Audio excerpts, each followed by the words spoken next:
look at that. We have audio. No, why? Why I, would you do that without saying I anything? know, I know. It's crazy. Crazy, yo. Shout out to Fred Knudsen, yo. Shout out to Fred After, Knudsen, yeah, wherever you are, it's been a you long time. crazy I think son the of a last I gun. think the last video he did was like a year and a half ago or 2 years ago or something. Oh, what was it? The AI thing, the computer, I fucking. haven't seen all of his videos. I think the last video I saw of his was the Temple OS. Oh no, it Really? was Deep Blue. It was Deep Blue. Yeah, the last video I saw Yeah, was that's what I the was thinking. Battle of May Island 2 years ago. But anyway, Oh, I saw that too. No, that's a great video. Yeah, I think the best video is the Wings of Redemption, or it's hard to say for sure. yeah, he I does a think. lot. This guy, for those who don't know, and I know this is a weird. Do you not have your camera on stream, by the way, or are you just streaming me or I'm just streaming you the my screen. Um, KK KK? but anyway, for those who don't know, this guy does really good. He's probably, I would say, he is the best when it comes to really niche topics and doing video essays on them. There's like video essays are becoming very mainstream, especially on YouTube these days. Like yesterday, I just watched like a Yu-Gi-Oh! Battle City arc retrospective video essay or whatever.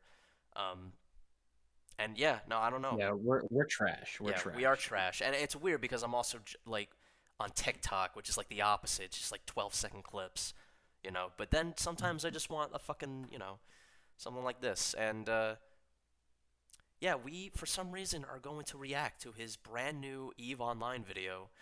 Uh, Brand new. this is 100% Luke's idea that I agree to.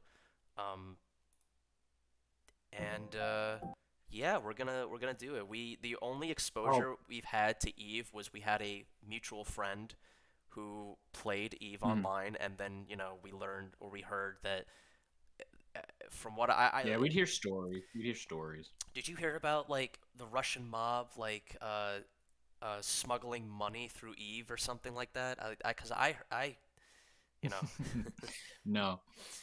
I remember I remember the Russian mafia being like involved. Yeah, yeah I one of the makes sense. funniest things so it's or we'll say Joe. We won't say his last name, obviously, but he showed us like a highlight, like because this game is still huge. Like it's a massive MMO sci-fi game. Uh, like I guess you just micromanage like a bunch of spaceships and like civilizations and stuff. I remember Joe showed me, or he might have showed us. He showed us a video, a highlight video from like a big Eve YouTuber where he was like one of like the main. He was part of like this faction. Uh, and I don't. I That's another thing. How the fuck are you not into this? Because this is like Mass Effect in real time. From Probably would be into it. I'm afraid of what my life is going to be like at the end of your this your video. life would. I think we might get sucked in because like it's just like it's crazy because it's like he showed me this video. It's like this huge 30-day battle, like real time battle, like and that's the thing is like people spend real money on these gigantic warships, and real money, thousands and sometimes millions of dollars are lost in these gigantic fucking uh you know Battles. battles that rival fucking like Star Wars or Star Trek or Battlestar Galactica, like It's an real interesting. fucking It's an shit. interesting thing. And he showed me like, oh yeah, that's my captain. And I was like, that's your captain. And it's just like his avatar, like the captain's avatar or something. And then I looked up like the a battle from like 2003 or like I'm sorry 2006, and the quality like the game looks like trash, but like apparently this battle's like lasted like for like a long time, and and Eve from like that era, because Eve is I guess constantly like updating, changing, kind of like World of Warcraft, I guess, new graphics, whatever. Pretty much like all games now. But the fact is, or the difference that this game has lasted that long, like like talk about RuneScape, WoW, whatever. Like this game has lasted, I think, since 2003. That's how long this game's been going on. So That's true. That's crazy. so I guess if there was ever a video to react to, it would be this one. This is, I guess, going to take up the Pokemon slot, the Friday Sunday slot, because there's no way we are going to finish this video tonight. It is 9:48 p.m. Atlantic time for me. Yeah, this will take us like 2 to 3 streams. Probably three. Maybe four. Maybe four. Let's I don't. let's be Well, honest. maybe four. Um, yeah. What other things do you know about the game? 'Cause I basically Nothing. said Pretty much all I everything that you just said. that's basically all I know. And Yeah, I don't know much. Completely unrelated. GTA trailer in 2 days.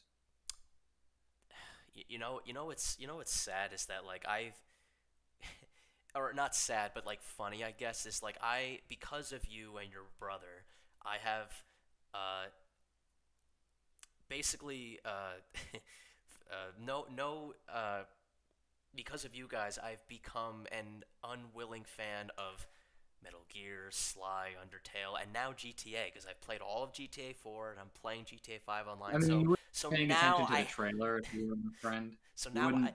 what's up?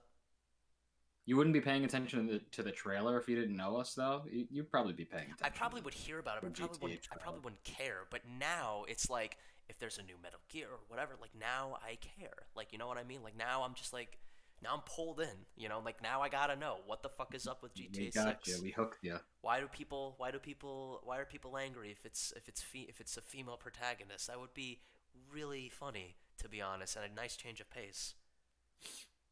I Like think that's what's gonna happen. I want And to yeah, be it's gonna make a lot of people mad, of course. and But yeah, also I'm gonna play it. people are saying I feel like a lot of people are saying oh they're going woke, they're getting rid of the strip clubs or fucking strippers. Honestly, that would probably be anti-woke because imagine the first GTA game where you could play as a woman and you can't buy strippers and you can't be gay. I feel like that would be, you know what I mean? Like I feel like that would actually anger a lot of people on the left. Yeah, I feel like it's a staple of the series at this point. Like You it's can't been in so many games. maybe killing prostitutes, but having sex with them and paying for them. uh, Come on. That's what I'm talking Yeah, about. Yeah. the killing prostitutes, whatever. But having sex with them, Well, that's well, like a the killing prostitutes is up to the player. That's just sure. Yeah, that's not like a game mechanic. that would be funny if like the prostitutes It's were like just like running over firefighters. Like it's something you can do, but it's not intended. You yeah. know? Anyway, without further ado,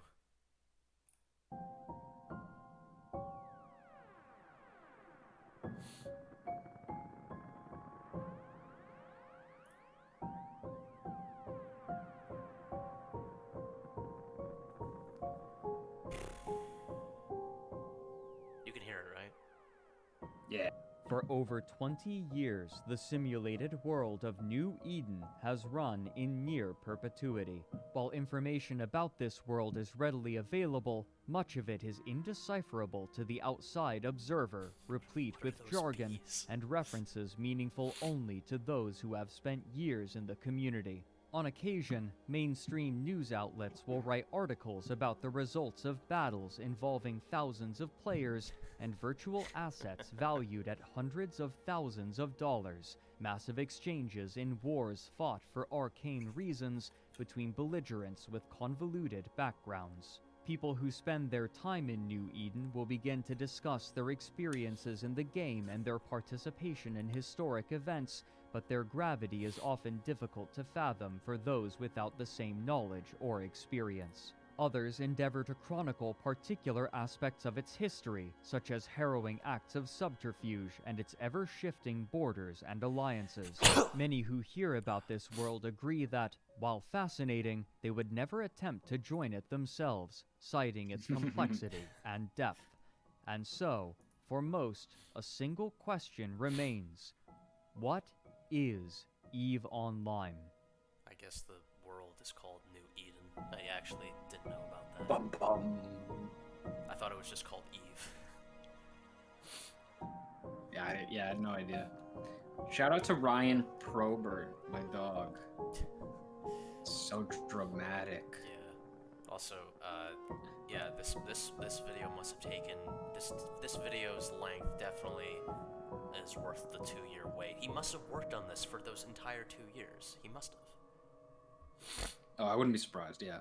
But also the captions I feel like are necessary. Yes, thank you. I think they're auto-generated, but it's fine because he's speaking. Frederick is such an enunciator that it might not even matter. I was just about to say that, yeah.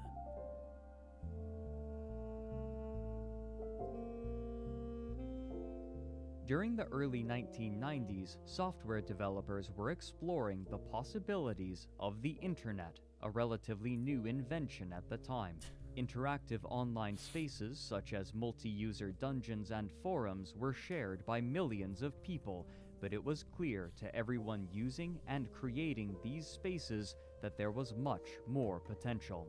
Internet technology was rapidly improving and changing, and developers had to make certain that their creations could keep pace. Even more difficult, however, was balancing the ever-changing needs and desires of users with the services being created.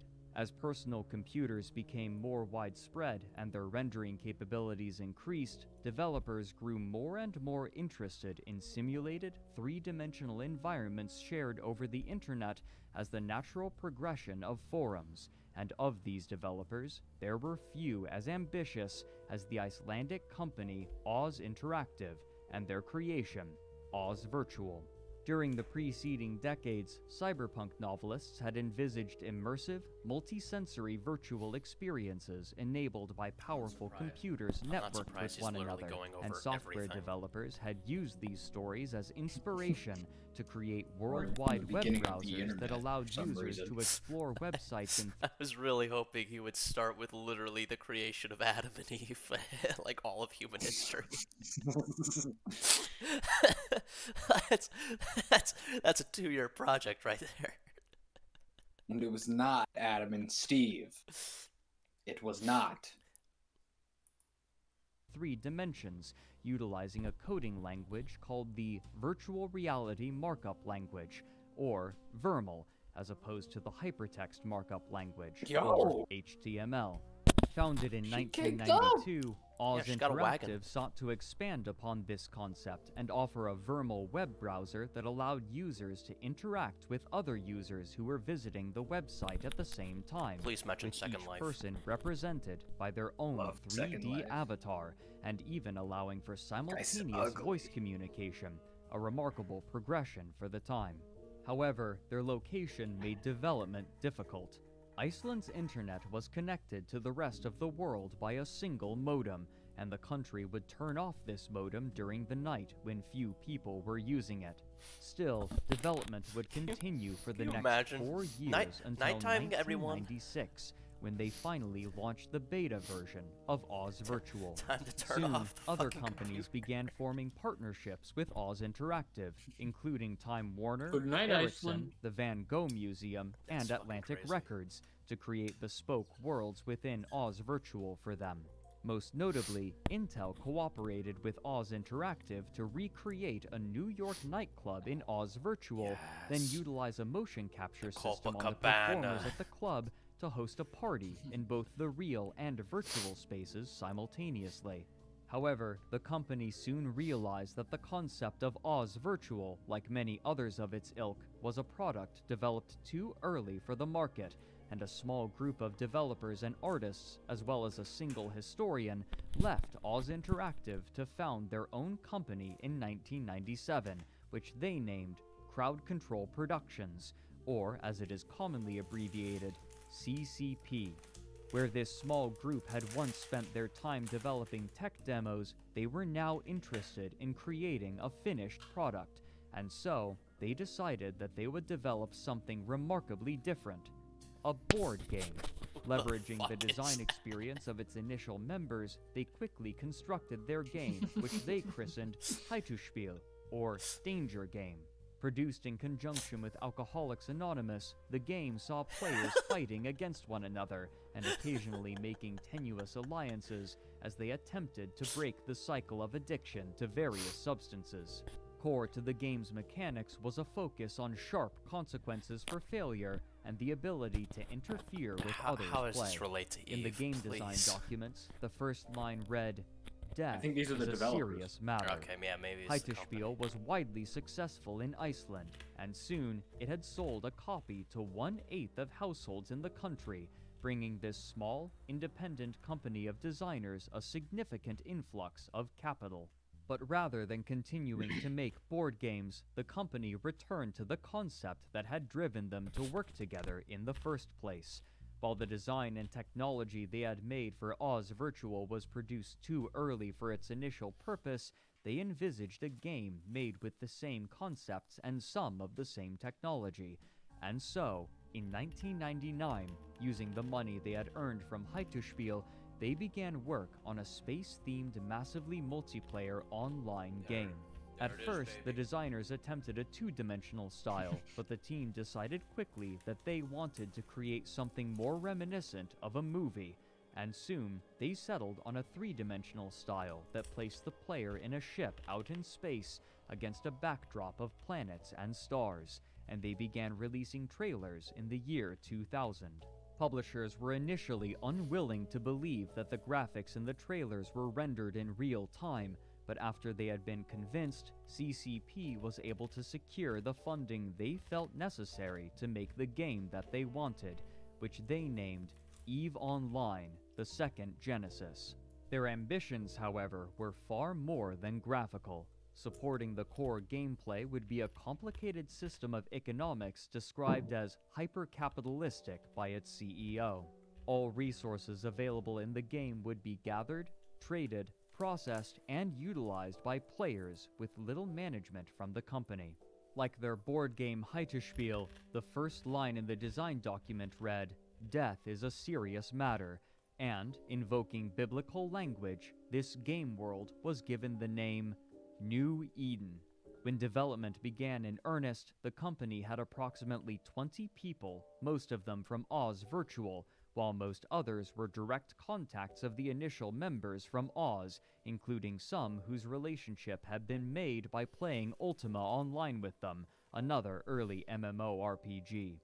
One of the most challenging aspects of creating EVE would be its scaling. Rather than splitting the player base into multiple different instances to reduce the load on servers, the team decided that they would place everyone in the world onto a single massive instance, or game world, with thousands of stars, using different servers for different in-game regions. In an interview with gaming magazine IGN, the lead designer and art director, Rainier Harderson, said, quote, "I would say the hardest thing to implement must be the server backend. Apart from that, the biggest challenges in doing EVE would be that there are so many things that we are doing in the game that have never been done before. This means that there are a lot of conceptual problems that we have had to solve without having any reference to in previous games. For instance, when we started out, the only third-person space game we had seen was Homeworld, and that was a real-time strategy game. So that meant that we had no reference whatsoever in how to navigate spaceships from a third-person viewpoint. Another example are uncertainties that rise due to the technical limitation of being a massively multiplayer game. How is collision detection handled on the server? How will the physics model run? Will real solar system sizes work in the game? Yes, they do, to an accuracy of 30 centimeters. Million security issues, etc." End quote. During production, the team decided upon an iterative process which, while effective, was arduous. Early on, we saw immediately that this couldn't be done in one go. So we decided to do 11 games, basically. We would do EVE 11 times over, each version progressively moving forward to the main goal, but not try to do EVE in one step. So the first step was very simple, just get the basic client-server architecture up and running, and then we moved over to having a 3D client, and then we added all the content which had been created, and then we sort of added on and on. Probably did a total rewrite 5 times, and partial rewrites crazy. About 6 times. And for each rewrite we did, there were always some components which were good enough to make it across the rewrites. But the first 5 versions were almost rewrites from complete scratch. Still, Yeah, I the can't hear you at developers all. determined that they would be able to I said, look at that yellow cichlid behind him. Real quick, I wanna look. What the fuck was that? Real quick, I wanna. Wait, was that you? Is it anytime you open a new tab, does it make a coin sound? Yeah. you're crazy. You're out of your fucking mind, dude. You could do that with Opera GX. 2003. Okay, and it is just ongoing. Yes, ma'am. Damn, that's crazy. You ever played any sort of MMO? MMO? No, I would. Oh, RuneScape does predate it actually, RuneScape has not been continuous though. RuneScape died for a long time. but then it came back. Yes. That's crazy. Yeah, I've Yep. never been into an MMORPG, and I played RuneScape. I played RuneScape briefly. feel like Oh, fucking Marina played RuneScape. Dr. J245, my name on Rockstar, that was my name on RuneScape. That's how that originated. Cute. Yeah, I think.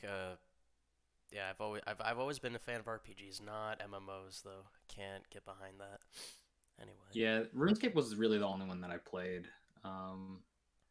Yeah, I tried League of Legends, if that counts. I don't know if that counts. That's not. I mean, yeah. It's a That's a no. MOBA. Yeah, it's MOBA? not an MMO. It's not an MMO. But anyway. To overcome this and every other challenge in due course and with time to spare. Their confidence, however, would prove misplaced. At first, There's the an team aquarium at behind him. CCP believed that they could deliver the game So I in said late the sick- 2001 or early 2002, but as the date approached, the conclusion quickly became that they would need twice as much time to These complete guys the cost first so much iteration money. of EVE. With no other recourse in mid-2002, CCP called a company-wide meeting and informed their staff that there was no more money remaining and that they were unable to procure Sorry, any no more further money. investors for the moment. It's Despite funny because they this, costed driven so by many faith in the people thousands project, of dollars. Some of the members of the team stated that they would Eventually. continue working to finish EVE. According to Hilmar, quote, "There was a turning point, I think, around the time the company was running out of money, which I think gave people this belief. We kind of had this feeling, whoa, we might actually pull this off. Of course, we believed, but there's a difference between believing and hoping, a turn from hope to belief." End quote. This team would continue work while management scrambled to find more investment money. After 3 months without pay, the company was able to reach a deal with Simon & Schuster, a publishing house primarily known for books, who was attempting to expand into the I'm sorry, I have to interject. They fucking did. Remember those? You remember the YouTube poops? The Muppet Yeah, I Movie? can't really hear you. I can't really hear You you. remember the CDI games, the Zelda CDI games? Yeah, of course. The artist that worked on those games made another game for that same console, and it was by Simon Schuster. I don't know why. I had to. Please take that off. Oh my god, the fucking coin. It's not a coin. That's Shut a it Poke- off. Shut it off. That's who's like the main architect? Because I might have missed that. It might be that dude Hilmar, the dude who Earth's resources and began was in that colonies interview. in the Milky Way. Also, that was this. That's not a coin. That's Oh. a Pokemon sound effect Oh, from what? from Gen 1 to 3, I think. What is it? It's just like the confirm, you click yes. That's it. Still. Still. I mean, like, I don't mind it, but field of games. This company offered to provide the funding necessary for CCP to finish their game, but the development speed necessary would be extreme. it looks like Halo. For nearly a year, the employees really does, yeah. would all work But brutal it might just be the, hours, you know, the sometimes date. 100 That might hours have been a the week, initial. That might have been the desperately initial attempting version. to finish the game before the money ran out again. It was during Of this Halo? No. period that a small cadre of of Eve. players were able to test a limited Oh, version yeah. of the game for the Like first that might have time. been the. For many, I guess this is the concept of initial Eve version, and then its the shit we saw simulated before world was of like New the Eden were a dream like the made early manifest. beta, While I Eve guess. promised many possibilities, there was no prescribed definition for success, leaving players to define success and failure for themselves. Eager to explore this sandbox, space game enthusiasts congregated online to have a chance at testing the game early. game development is often divided into 3 phases. I'm excited to An see what it alpha looks like stage, today, where the 'cause I don't know what it developers looks are like still today. experimenting with mechanics and features. Me neither. A beta stage, where the game's core mechanics have been determined and the developers are seeking to refine their game, and a final release to the general public. Some studios allow and encourage prospective players to have access to the game during the alpha and beta stages to test features and search for bugs in order to, theoretically, have a more polished release, and this practice is especially common for space games, whose players are particularly that guy. enthusiastic, often spending significant amounts of both time and money on their hobby. And here, the space game enthusiasts found a system ripe for exploration and experimentation. The first and most important aspect of each ship was its hull, which conferred different benefits depending on its size and specialization. Among myriad other smaller factors, each hull also had its own capacitor, which, like mana or stamina in other games, would be depleted as the ship performed actions, such as firing weapons, repairing allies, or mining asteroids. But in order to perform these actions, the ships had to be equipped with components, and each hull had a certain number of slots for these components, which were divided into 3 types: high power slots, You can mine in this game. This game already sounds more fun than Starfield. It sounds the same, except you can't get out so far. Yeah, Can't it get out of doesn't, your ship. doesn't seem as story-driven as Starfield, but like, this already seems like a cooler sci-fi. mid-power slots, and low-power slots. The high-power slots were typically where the most defining parts of a ship were located. Here could be found every kind of physically damaging weaponry, such as lasers and projectile turrets, as well as logistical components which allowed ships to repair one another in the middle of combat. The mid-power slots were where ships received much of their utility. For example, most ships were fitted with propulsion modules, which consumed power in order to drastically increase speed. The tools to ensnare targets were also placed in mid-power slots, including stasis webifiers and warp disruptors, which were necessary for preventing an opponent from escaping. Low-power subtitles slots are are having a usually problem. used to help support a ship. I noticed. Because he's saying made up words. I'll turn them off for now. No. You keep it on. Keep it on. Okay. It's funny. Damn, different turrets. God, Damn. if we're not Eve enthusiasts by the end of this, it was a waste of time. In its given role. For example, a cargo ship might have fitted inertial stabilizers in order to travel more quickly and evade targets, while a tougher combat ship would fit components to further strengthen its armor or actively repair itself. Many mid and low power slots simply offered passive benefits to the ship, such as reducing incoming damage with no capacitor cost. However, each ship also had power grid and CPU limitations, meaning that a player could not simply fit the most powerful components. Rather, they had to carefully balance the different components to create the most powerful combinations for the lowest cost possible.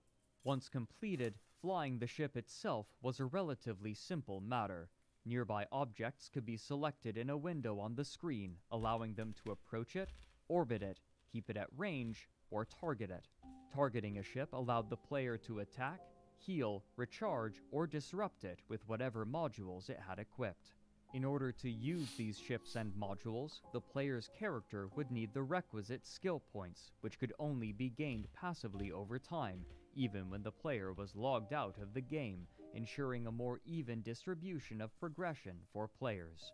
Numerous space game enthusiasts petitioned CCP for access, and those who were granted their request began probing EVE and making plans for when their friends, clanmates, and companions could join them and multiply their strength upon the launch of the game world. EVE had not yet been released, but already the struggle for dominion and survival in New Eden had begun. Jesus Christ. High drama. Who is that?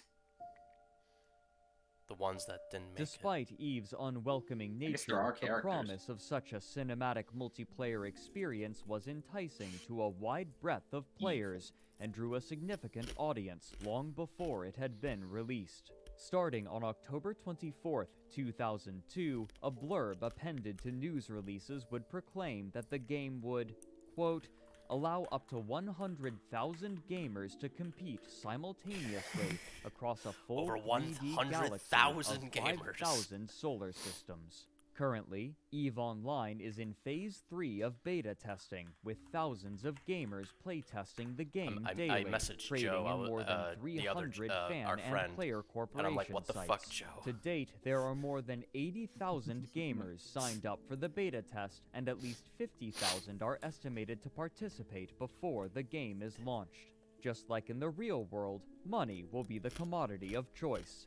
Players can You earn couldn't cash get by 100,000 accepting work gamers from to non-player actually, like, characters be who will in, like, a reward real gamers with sci-fi cash, world. which can be traded online, for goods or other items. they're ready to go. Also, gamers can earn money by working for a corporation.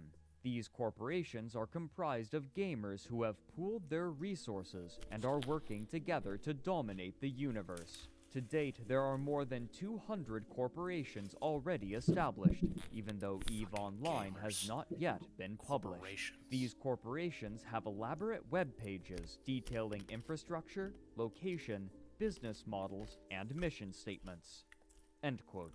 While this blurb emphasized competition in EVE Online, many were more excited about the concept of participating in a perpetually running economy, where the goods that they harvested or created would be actively used by other players. It is really free form. You can choose from a lot of possibilities. You can be a market operator, you can be a transporter, miner, you can operate a factory, you can research, you can operate a big corporation. You can have careers within a corporation about being by being the military arm or being the accountant of corporation. And the current games sort of more focus on having people going up against monsters, maybe in small groups, whereas EVE sort of focuses on building a society and supplying the tools and the rules to operate it. At first, these news releases announced that the game would be launched in March of 2003, but again, the studio needed a delay. In a press release, the art director Rainier Harderson stated that, quote, "We have always stood firm on the commitment to release EVE only when we felt it was time. Although the game is nearly finished, we felt it would be best to hold off an additional 6 weeks. This will allow us to fully optimize the performance of our new server I always cluster, found it weird implement when features we have people were more promised, willing to and continue testing do, to like, assure the elimination of virtual bugs that would jobs and work interfere with with the virtual, player's like, ability game to enjoy companies the EVE experience like, to its fullest super potential." realistic worlds, End quote. but they don't want to, These you know. delays likely made prospective players nervous. Space What, get a games at real the time job? had a notorious history of ever extending I meant like they'd rather immerse themselves in like a virtual reality that's like reality than, you know what I mean? And I don't blame them, fucking, because the real world sucks. But like it's just crazy. I wish I could get a video job, a video game job. You would work Or for just- you would work for the mining company. Yeah. Oh, fuck yeah. The EVE Online mining company? Fuck yeah. I'm glad Let we're me in. thinking the same. delays and under-delivering on promised features. However, the iterative nature of MMOs such as wait, Eepring what on was that? the time had a notorious history of ever-extending Oh, okay. delays and under-delivering on promised features. However, But I the wonder if this iterative is real nature of money yet, MMOs 'cause they such said money, as but I don't Eve think it's meant real. that I don't think any they're talking missing about real money features yet. could No, be yeah, no. added later, and because many players were able to test Yeah, the so game those were, like, early, failed they could sci-fi see how games. many features were being tested and what would likely be available. As promised, the team at CCP were able to meet their release goal and had sent the client to be printed by their partners for physical release in late April. And finally, on May 6th, 2003, players were able to play the final release of the game, which featured a total of 5,201 star systems. But those who had participated in the alpha and beta were not novices. Their months spent testing the game had given them significantly more knowledge and experience than those entering New Eden for the first time, and they had spent months strategizing with one another to decide how their first hours, days, and weeks would be utilized in order to make the most money and establish their presence most solidly. I guess it's fake money As now, a but also cheeky that nod to their interface home looks so country, the complicated. abbreviation for Icelandic kroner Yeah. and the game's currency, interstellar credits, was the same.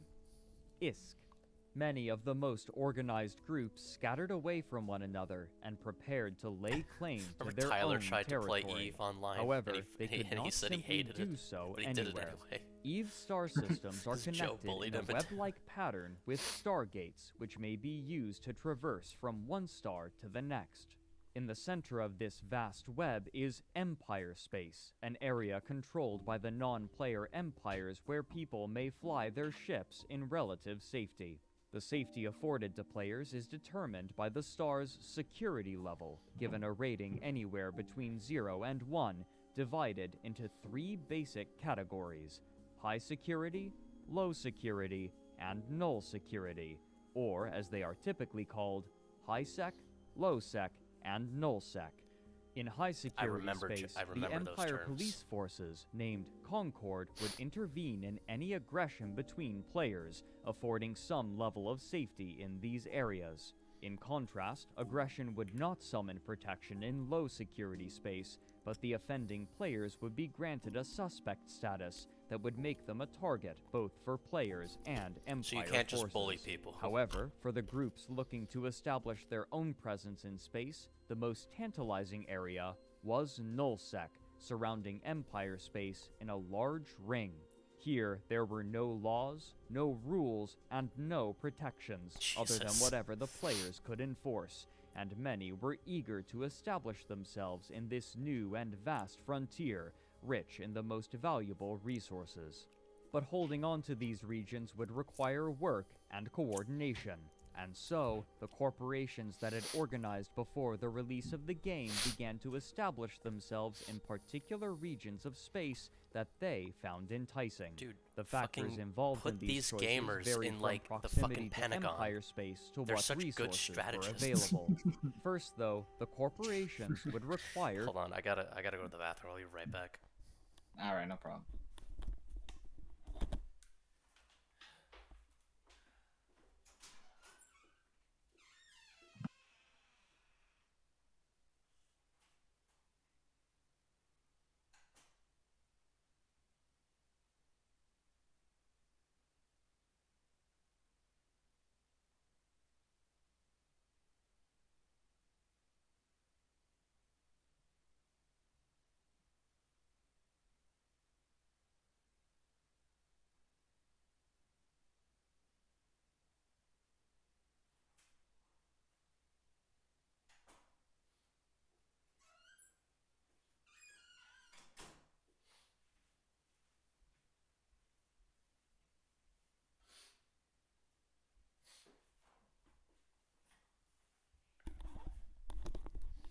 Alright, I'm back. Oh, Yo. Jesus Christ.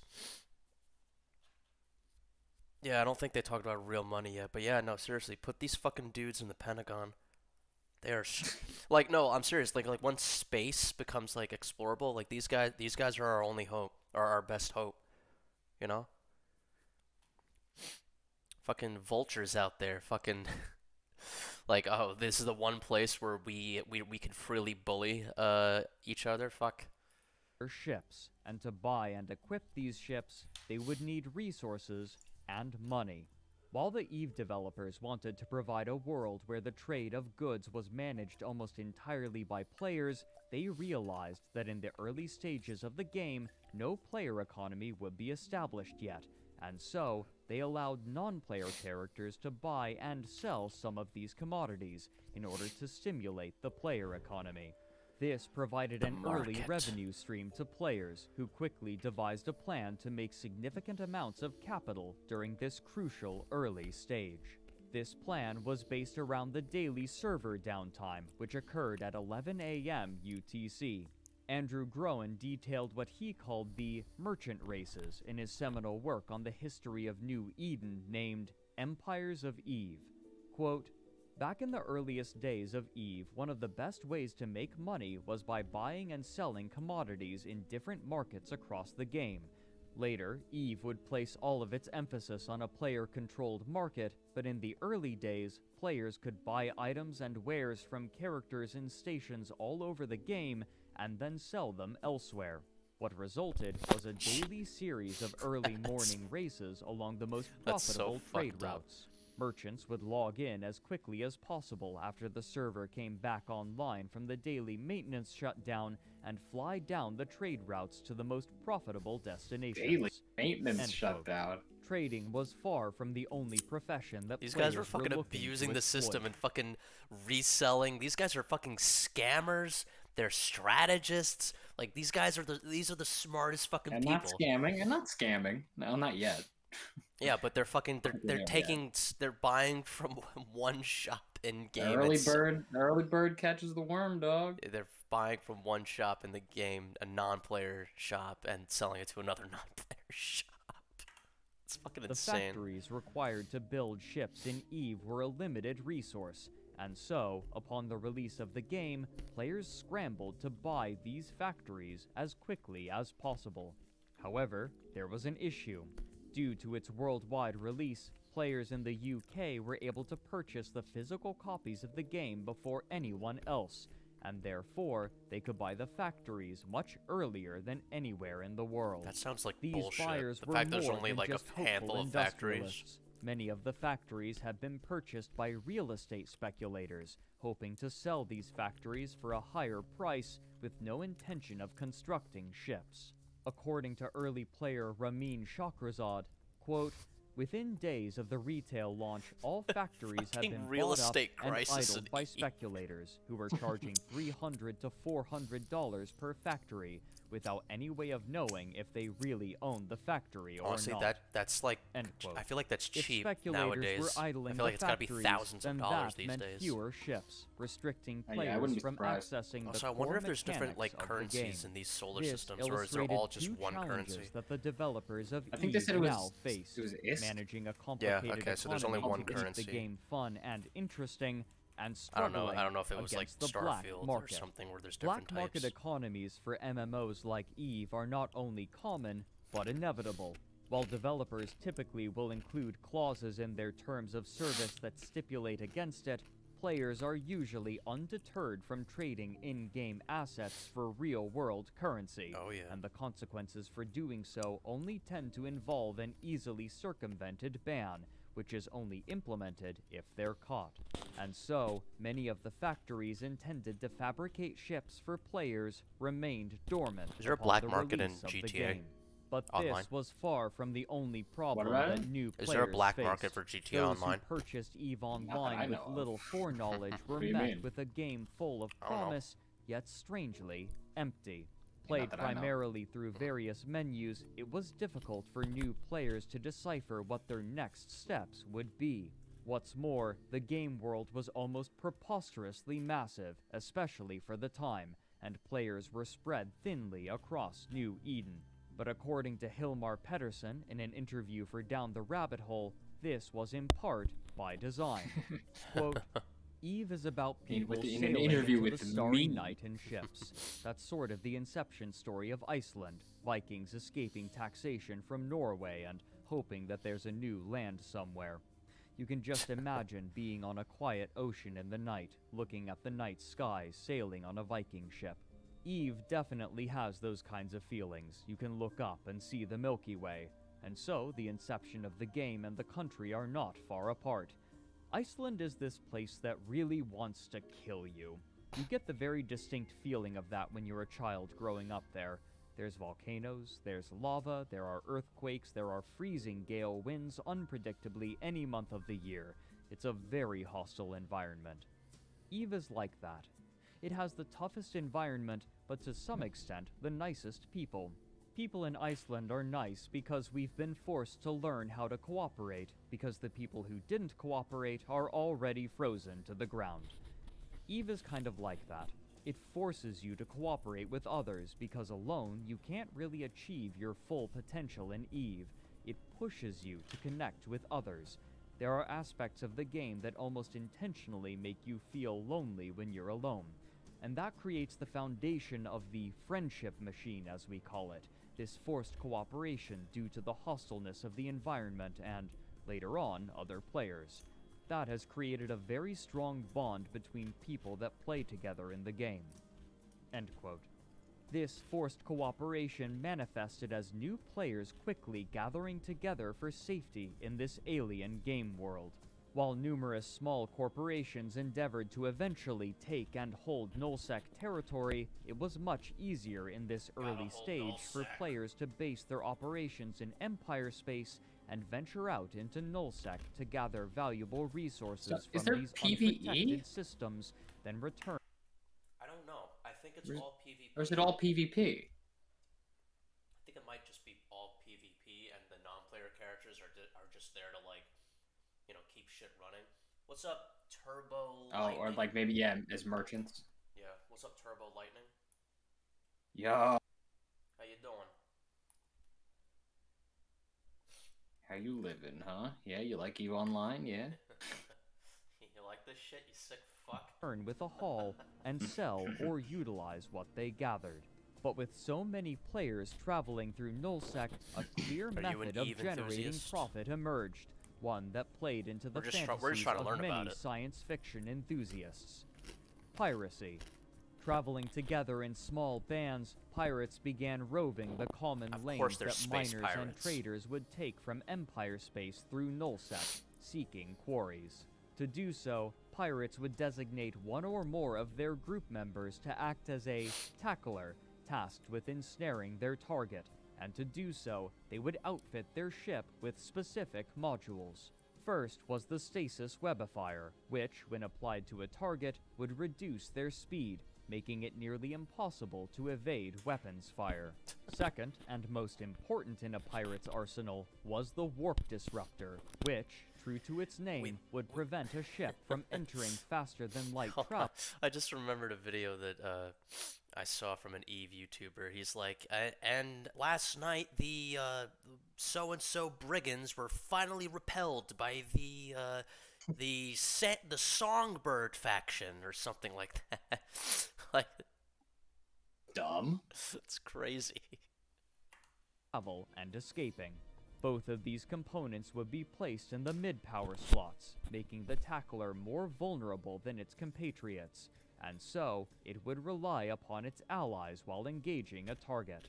This, however, would often be unnecessary, as traders and miners were frequently unfamiliar with combat, making them easy prey. To counteract this, these more peaceful players would chart new routes and learn tricks to evade pirates, initiating an These miners ever-evolving don't know how to game fight. of cat and mouse. An early player named Nightfreeze recounted their experience on their first trading run, Oh my shipping God. goods that they had bought with weeks' worth. At the time, I naively believed that anyone above 0.0 would be No, safe. he's gonna read it. He's gonna read it. Oh, okay. Also, I like the module system. I don't know if you were paying attention to it. What game is this? Yeah, This it's like is high, low, mid. Yeah, but I like that you could like a You gotta turret gun, balance your. like a turret gun, like could be like you could like it depends on the depends on the slot that determines the power of it. This is EVE Online. We're watching a video essay on it. It's not usually what we do, but I don't know. We're just Switching it up. Fuck it. we're switching it up. You know what I mean? Yeah, that's what What, you got a problem? that's what happens when you play Pokemon Nuzlocke for over a year and a half. You kind of you're kind of Switch up. trying to pick up the pieces of your brain scrambled on the floor. Switch up. Worth of ISK. Quote, "At the time, I naively believed okay, that yeah. any security rating above 0.0 would be safe because nobody would be ballsy enough to dare provoke the wrath of the 5-0 in space. I turned out to be wrong. I knew that something was wrong when my ship started to beep and a red target lock cursor appeared in the horizon with the name Deathbringer. Deathbringer. It's spelled The wrong. beeping accelerated, and a red square appeared around my ship. Since I hadn't even bothered trying to fight a training pirate yet, I had no idea what the hell was going on. He sent a message to me. 250k or die. I Oh responded to my him. god. Okay.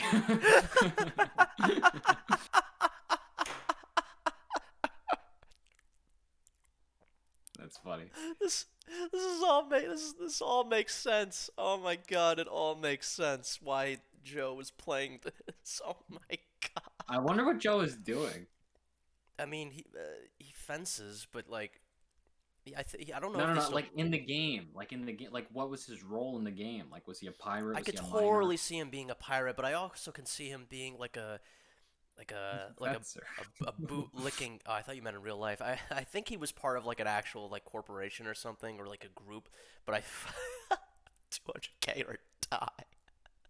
Simple. Yo, maybe he was a pirate and just didn't want to tell us. Simple. It's simple and effective, and it gets the job done. Okay, the sweat dripping down my armpits past my side and accumulating in a little puddle at the edge of my shirt. 5 or more seconds must have passed as I fumbled for the micro warp drive hotkey, and just as they started to warm up, the first missile slammed into my ship. The warp gate was 15,000 meters away. Oh my I God. had to be within 800 meters to pass through it, and I was currently flying at about 300 meters per second. A second missile This is exploded exciting. against What the hull, fuck? bringing down my shields and tearing apart my hull. I knew that if one more missile his hit hull, me, my dude. ship would be nothing more than space debris, and this Oh my fuck who couldn't even spell death correctly would have access to all I had worked for. Come on, you fucking pieces of shit, I shouted at the monitor. My dog started to bark in the background, but I could barely hear it. The only thing that mattered was the gate, because I knew that if I had lost that cargo, all my week's worth of hard work and all my finely tuned bullshit would be down the drain. Whoosh! I hadn't used the micro warp drives since the night before and forgot about just how powerful they were. I was now shooting toward the warp gate at 3.5 kilometers per second, and all Deathbringer had to account for his 2 expensive missiles was a trail of dust. If you're reading this right now, Death, I'd like to give you a hearty f you. I arrived at the specified starbase in the Galente region, my ship battered and bruised, and my ego several sizes smaller. I sold the computer hardware for a total of 3.7 million credits. The hull repairs amounted to 100k. I felt my heart with my left hand. It was still pulsing rapidly, and the realization that I had netted 600,000 credits in 25 minutes, along with a healthy dose of action, sent it shooting up even further. I did several more trade routes that morning, and by 9 a.m., my credit count read 5,780,000 Damn. credits. All the pirates wanted was 250,000 credits, though. You Yeah, could- he would have been all right to just give him the 250. Yeah, He probably but- would have been all right. But that apparently was like a week's worth. You know what I mean? So like on top, that's a week's Yeah. worth of work on top of the other fucking, you know. I guess he had like more to account for, but that would have been a huge loss, I guess. End quote. That's crazy. No matter what tricks crazy. were discovered, however, piracy remained a lucrative trade due to the heavy traffic in the lanes used to haul ore. Because of the distances involved in transporting ore from Nullsec to Empire space and little safe way to store it during the process, a mining operation would often consist of one mining ship to pull the ore from the asteroids and 5 or more transport ships to haul it back to Empire space, all of which were easy targets. Soon, pirates the ore from the asteroids and 5 or more transport ships to haul it back to Empire space, all of which were easy targets. Soon, piracy was lucrative. So I guess I guess depending on the type of ship, like I guess that guy was by himself and Deathbringer was another guy who was by himself, because I know that like some ships are like could have like hundreds of people on them, if not thousands of people on them. So I guess they were, you know, or maybe Oh, really? I thought it was like one. I thought it was one person per ship. What? So what's everybody else doing on the ship? doing like space economy bullshit, I guess, like fucking you know, like what is he gonna use? In my head, I just thought like, what is he gonna use that 5.7 million credits for? He's just gonna go do it again, and you know, just it's just like a He game, just a upgrades his weird. ship. Gets a better ship. Yeah, I guess like weird gameplay loop. Yeah, I mean, I guess like he gathered that much uh by himself. But yeah, he didn't mention like any other like people on his ship, so I guess he was by himself. enough for the first pirate gangs to lay claim to territory in Nullsec. Mm. Outfitted with various combat ships, they moved into the most valuable star systems, I want to take over Nullsec. seeking flighty mining and transport ships. On occasion, groups of pirates would find trade routes frequented by the more economy-minded players and perform one of the most feared and most obnoxious practices to those in Empire space: a gate camp. Essential for transit between systems, stargates also acted as choke points for players to exploit, as there only ever is one linking two systems together, and so pirates would often wait at these combined ingress Oh and my egress god, like they're goaltending basically. points in low security space, waiting They for just put all their unsuspecting players to appear and destroying their ship, Fuck. sometimes That's before so they could even fucking bad. load the new system. Eventually, CCP were forced to add auto turrets onto stargates to prevent routes from being blockaded for long stretches of time. In the months following the release of the game, CCP was also able to address the issue of those who had bought factories Damn, for so you could just resale like get by a trapped in a solar relative- system early in EVE Online. Yeah, I get like fucking. Just like You just can't go if anywhere. it's blocked off, If you just fucking like gangs of you pirates. really get bullied. It's fucking. You really get bullied. When he said pirates, I thought he meant like pirating the game, but no, he meant like real fucking space pirates. No, yeah, bandits. relatively simple method. In order to keep a factory, the player holding it would be forced to pay a regular maintenance fee for it, relative to the amount of money that could potentially be made from its output. In essence, a land value tax. Just as in the real world, this made the factories a significant financial burden to speculators who weren't using them, leveraging the speculators to either be I love that you could buy the fucking places that make the ships. That's so funny to me. Like it's not just like Yeah. that's so funny. It's a weird system though. It's a weird system that they would just like Oh, have. yeah, here you them go. Be these factories, because then they could get, because like they said, they could get bought out by one person, and then just they could just not make ships. 'cause And the they fact that wanna it's all resell the one, factory. the fact that it's all one server, like just one huge, gigantic fucking solar system. Crazy. Yeah, begin it's not producing one server. It's a ships bunch of or servers sell the per factories to system or someone whatever. who That, would. that's what I meant. In short But it's all order, one the world. factories You know what I were mean? serving their Yeah. intended purpose. The game hadn't even been live for 3 months, and already CCP was being forced to adjust their game to contend with the space game enthusiasts, notorious for exploiting any system that they could as a part of their fun, while simultaneously attempting to complete the systems that they had intended for the game. Oh, the And filthy these new space systems game promised enthusiasts. to create They're even more fucking unforeseen and perhaps unmanageable problems.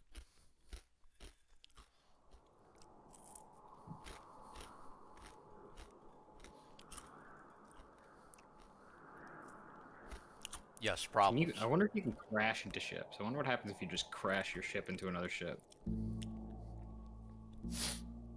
This Over UI the following this UI, months, man. the more adventurous corporations Actually, began it's to not- it's not the establish most okay, themselves that's in Nullsec, complicated. and already the diplomatic It situation looks like it looks like stocks and trade shit. It looks like Civ. Looks worse than Civ. Yeah, I fucking. At least Civ is contained. situations in different regions were developing front in defense. distinct ways. These early groups of players, typically no more than a few dozen people, would form the first alliances with one another to stave off competition, typically Few naming dozen people. themselves after the I guess region this is before like a lot of people working, so some ships were just manned by literally 1 or 2 people. Yeah, I can't imagine what the other people would be doing, because like you control the ship with a menu. So Yeah, I don't So know. what- I what- guess it really was like one person at a time. 1 or 2 at this point anyway. of space that they Just inhabit. like each player has In their own this ship. early Mhm. stage of the game, there was no way for players to officially lay claim to territory, but over a decade later, Andrew Groen would resurrect information that had largely been lost by trawling through long-abandoned forum threads and speaking with numerous leaders from the Trawling. time, and by doing Leaders. so, he managed to chart early nullsec.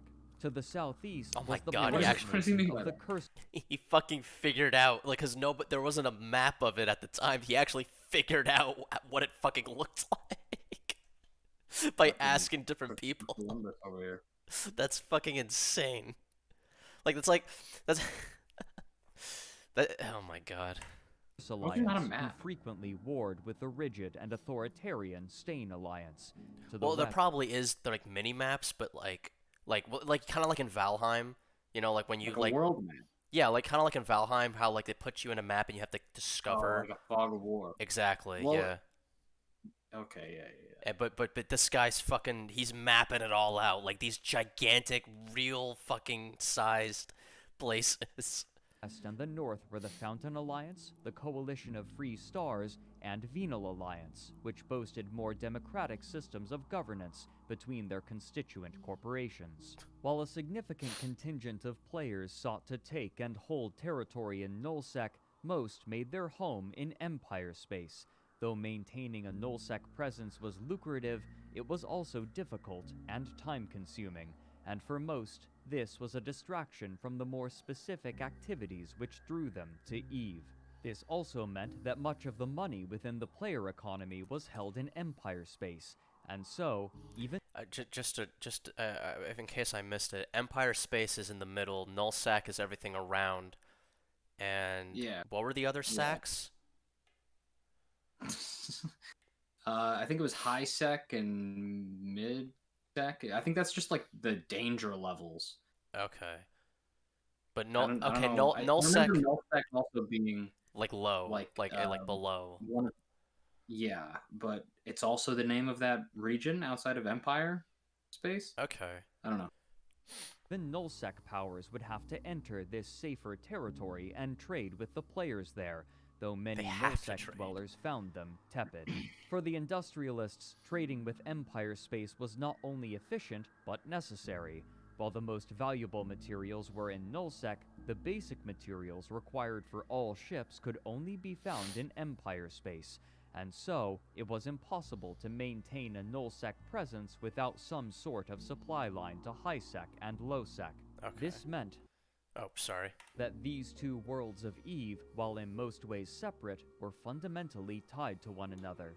And while the flow of resources between the two was imperative, the most stark example of this interplay was illustrated in the mercenary corporations.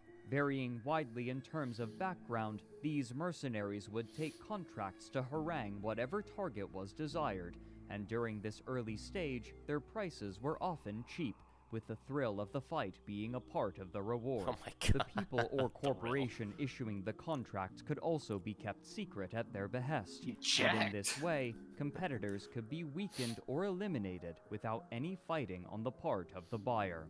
Pirate gangs were eager to loan out their services for interstellar credits, but many of them were unaccustomed to attacking targets that fought back, and so a niche began to develop for players who had experience not only trapping vulnerable targets, but engaging in proper fleet-based combat. That is so fucking interesting. Like the fact that you have like pirates, like bullies that you could pay, and then you have like more skilled bullies that are more equipped in dealing with guys that fight back, and like you could just make a living off of fighting. And like that's so smart. Like that's so fucking funny. And the developer of CCP just never, like probably never foresaw this like at all. Like Well, it sounds like they did. I mean, they implement combat. well, you know, but the idea, purposefully. yeah, but They the idea implement, of like, it, the corporations purposefully. yeah, well, So, no, I mean, maybe they didn't see it like that specifically, but well, maybe the corporations, but definitely not the fucking the people loaning their services to go and fucking like attack people. Like that's insane. That is so fucking funny to me. Also, fuck. I forget. As the demand increased, various new mercenary groups were beginning to form. Oh, right. often He said something about like there's some of these corporations or some of these like areas were ran democratically. Like I wonder if some were just literally just dictatorships. It said that that area at the top of the map. It said, well, he said that it was democratically run, like from with the corporations. So there's like, so not really, you know. I just I want to know if there's ever been like true like empires, dictatorships, or even like communist unions. It seemed like there probably was. I mean, Nullsec, like in the beginning, it sounds like it was the wild fucking west. So I could totally see someone. Anything outside of empire space you're just fucked by pirates. That's so funny. Yeah, that's probably what it was like in the beginning. That's so Then funny out to of me. what it ragtag sounds like. clusters of I would players love who to were get more like that's why familiar I'm with the excited for praxis Baldur's of Gate combat 3. Like than I'm theory, excited to but get invested sometimes into a it was new simply world, like a enough for large a world. player to be familiar with combat to disrupt the supply lines of more economy-oriented corporations and allow their competitors to surpass them. You know what I Such mean? aggression meant that most every Mhm, corporation yeah. needed to be prepared for a fight, and so they began to learn the methods by which to defend themselves, along with hiring their own mercenaries to protect their ships, meaning that anyone paid to disrupt another corporation had to expect pushback. While miners often weren't familiar with the finer points of combat, many already had the most important equipment necessary How would to you participate. how do you play a game and battleship. only want to mine and have no idea how the combat works in the game you're playing? That's crazy Yeah, to me.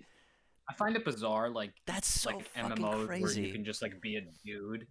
Like Oh, like fucking like GTA RP, for example. Yeah, like- if you're playing GTA RP and you decide to like be a mechanic, you well, no, Your, but like, your I feel like whole that existence- I feel like that's different though because people that play GTA roleplay already know they played GTA games before. But imagine playing Pokemon and only being able to catch Pokemon and not being able to battle. Like you just have no idea. You have to hire people to battle for you. Like that's insane to me. During this time, there were no Look ships at all those dedicated to turrets. mining, and so That is a lot of miners turrets. chose the ships with the most available what? dedicated a battleship. During this time, there were no ships dedicated to mining, and so miners chose the ships with the most available high slots for mining lasers. Okay. A particular favorite was the Apocalypse, which boasted 8 high slots and Right, a large there's different capacitor. ships. There's of All course the there'd be miners different kinds had of to ships. do was trade their mining equipment for weapons, and they were ready to defend themselves in a minimal fashion. What had once effectively been paid piracy was more and more becoming obsolete, and in its place was mercenary work. Among these early mercenaries were a few corporations that attracted attention. Unparalleled were the Masters of Ownage, or Mu, who had become infamous after their gate camp in Mara and Pasari that shut down trade in the north for weeks.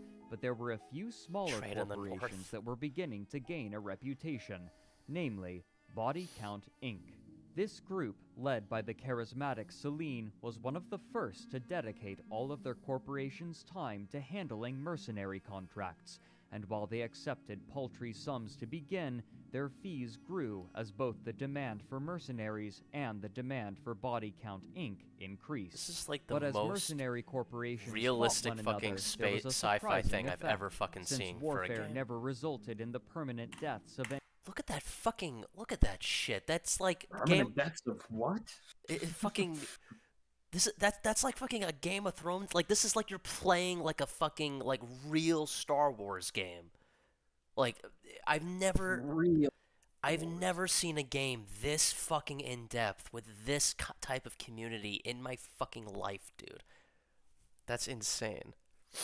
I mean, maybe other MMOs, but like I don't know much about MMOs anyway. There was a surprising effect. Since warfare never resulted in the permanent deaths of any of the players, it was possible to fight against particular enemies repeatedly, and as they did, they grew familiar with one another, especially those who could fight exceptionally well. Such exemplary pilots would sometimes impress their enemies so much that they would be invited to join those they had fought. Are you And fucking so, kidding? a core tenet of EVE Online was discovered.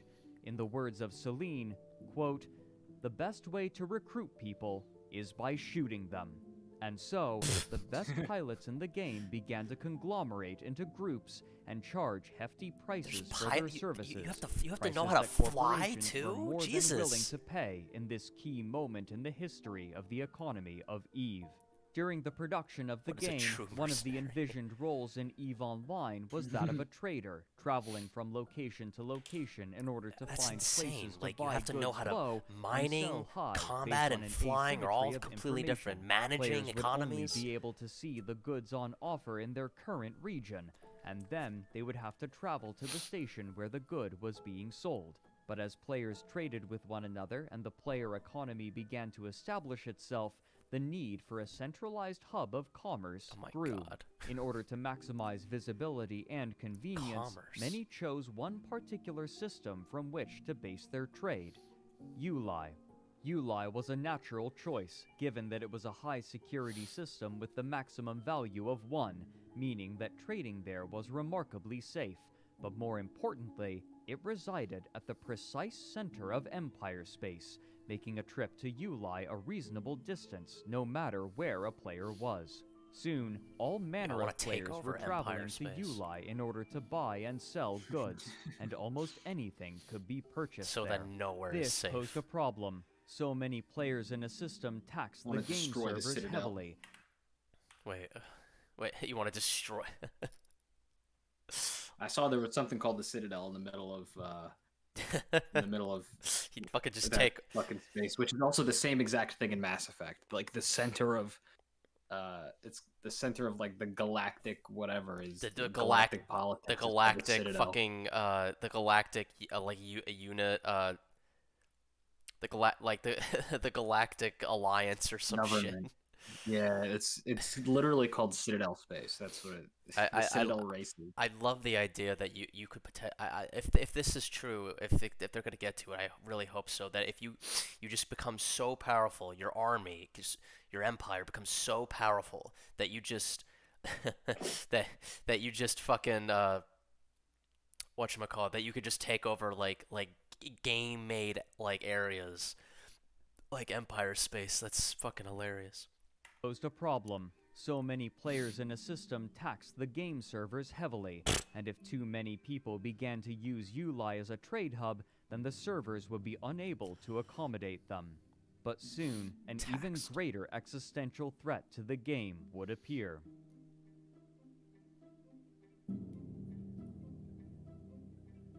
What even am I looking at, bro? That dude got blown up. That's nuts.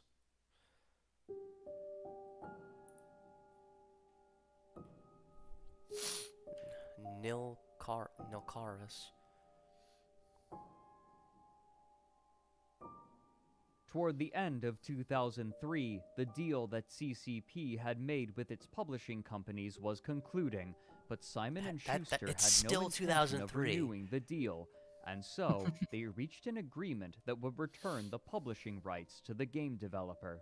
And while they had no infrastructure or connections to print physical copies of the game, CCP had another plan. On December 3rd, 2003, CCP made an announcement on their website. Quote, CCP, the developer of the highly acclaimed MMORPG title EVE Online, announced today that it has regained the publishing rights for the title worldwide and will start distributing it as a direct download from the internet. We are very pleased to be in a position where we can contribute equally to both development and publishing, says Ivor Christiansen, CEO of CCP. We have reached an agreement with Simon & Schuster Incorporated and Vivendi International regarding Canada and North America, as well as with Crucial Limited for Europe. We expect the downloadable version to increase global sales sharply. Our player base has been growing steadily since the launch of EVE Online in May. Our game servers are in good shape, and we are technically ready for much faster growth now, says Hilmar V. Pedersen, CCP's Chief Technical Officer. The player community is a great source of new ideas for the future development of the game. EVE Online is an evolving, living game, and we can't wait to see how the players will react to some of the new stuff we will be adding in the future." End quote. But this optimism was undermined by the problems that Uli now presented. Sorry, I just wanted to see where I could buy Eve. You can get it on Steam. Eve Online is available on Steam.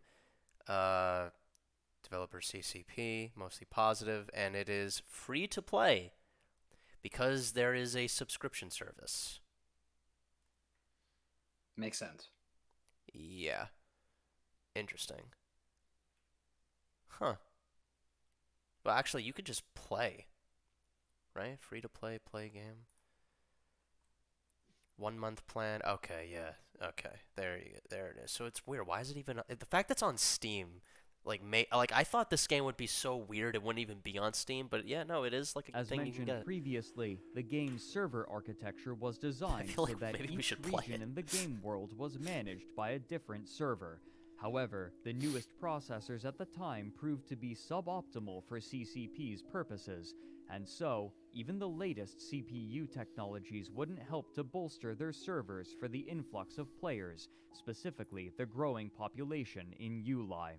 Theoretically, this could have been solved by changing the regions that each server managed and perhaps utilizing a specific server for Uli, but with the volume of players that Uli threatened to host, not even a dedicated server for that star system would be enough.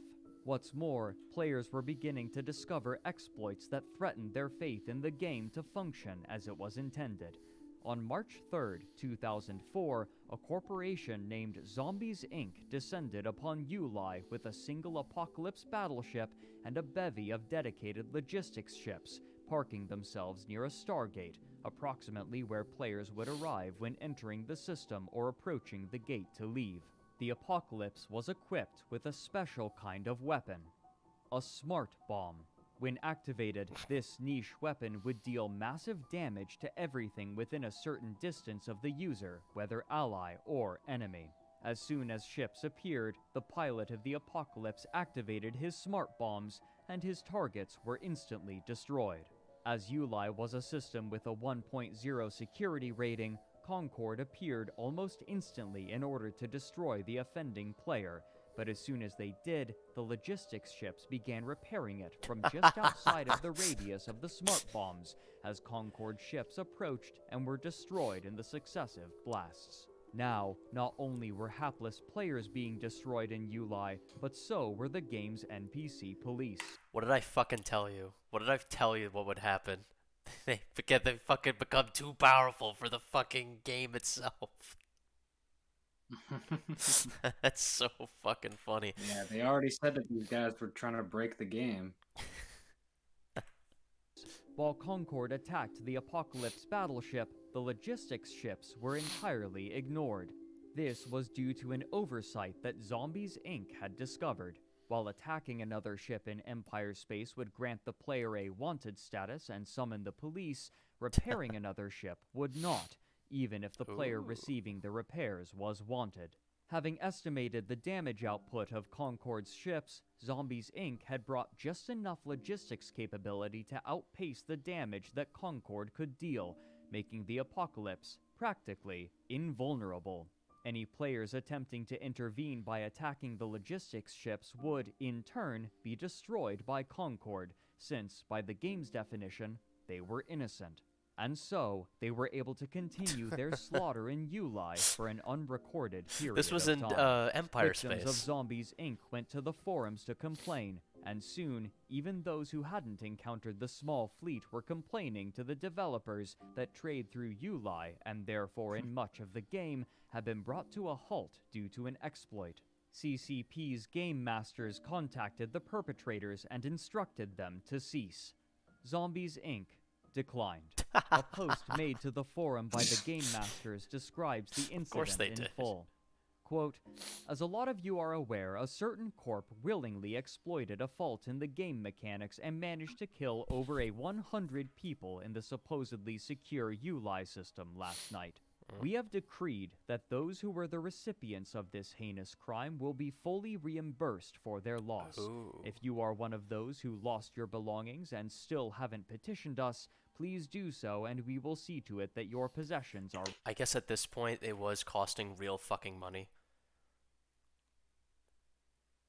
Yeah. Have they said what year this is yet? 2004. I'm going to assume that no, not okay, maybe not real money yet, but I'm assuming it still took a lot of time to get these resources, so they just, you know, I don't know if no, it, I yeah. assume, yeah. I assume it I think at this point, yeah, you're right. I think at this point it might have just been like real. It still is not real money. It's still like, it's still money that you can only get. Yeah, I think we'll know. Yeah, yeah, definitely. returned to you.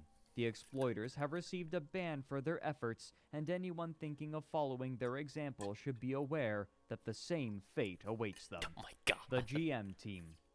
End quote. While players were in general glad to have the ULI system cleared, this set a new precedent. With pompous rhetoric, the Game Masters declared that they would not allow players to bend the rules farther than CCP dictated, but how much was too much was left unspecified. In this case, a rule was codified and enforced as an event was taking place. I love how they don't even have the namely, power that to stop players that were ship. not allowed to survive indefinitely against Concord in high security space. Anything that allowed them to do so mean, would they be do. considered an exploit, could ban and those therefore, players. Yeah, I'm guessing that they must have had to, right? Because they have all the power. But like, imagine like, because like hackers were It doesn't becoming. sound like they did, though. Yeah, I don't know. I guess they did it, Didn't but sound like they did. Were they? I was kind of I was kind of not paying attention for the beginning of the thing. Well, what did they do to like cause trouble in the Empire They space? fucking- What they did they do that made them so powerful? so like because ULI is in the middle of Empire space, it's got high security, right? These trolls, this zombie called Zombie Corporation or Zombie Incorporated, Yeah. they created this like huge destroyer ship, and they had a weapon called a smart bomb, which had a fringe use because it blew up not just enemies but also your allies. But then they had these fucking like healing ships like just out of range of the smart bomb, so the healing the support ships wouldn't get damaged by like the destroyer ship. And then when the police came to like bombard the Zombie Incorporated ship, the healing ships would heal the damage that the police were doing to them, and because they weren't breaking in the gate, there was an oversight. Because they weren't attacking anyone and they were just healing the zombie destroyer ship, they weren't targeted by the police. Okay. So the Empire police just couldn't touch them. They couldn't outpace the damage So- that they were healing. That the destroyer ship was being healed at a pace higher than the police ships were dealing to them. Now here's I don't know if they said this, and were the police ships, were they NPCs or were they other players? That's what I meant. That's why I paused and I said I fucking told you this would happen. That they would actually be able to outpace the NPC shit.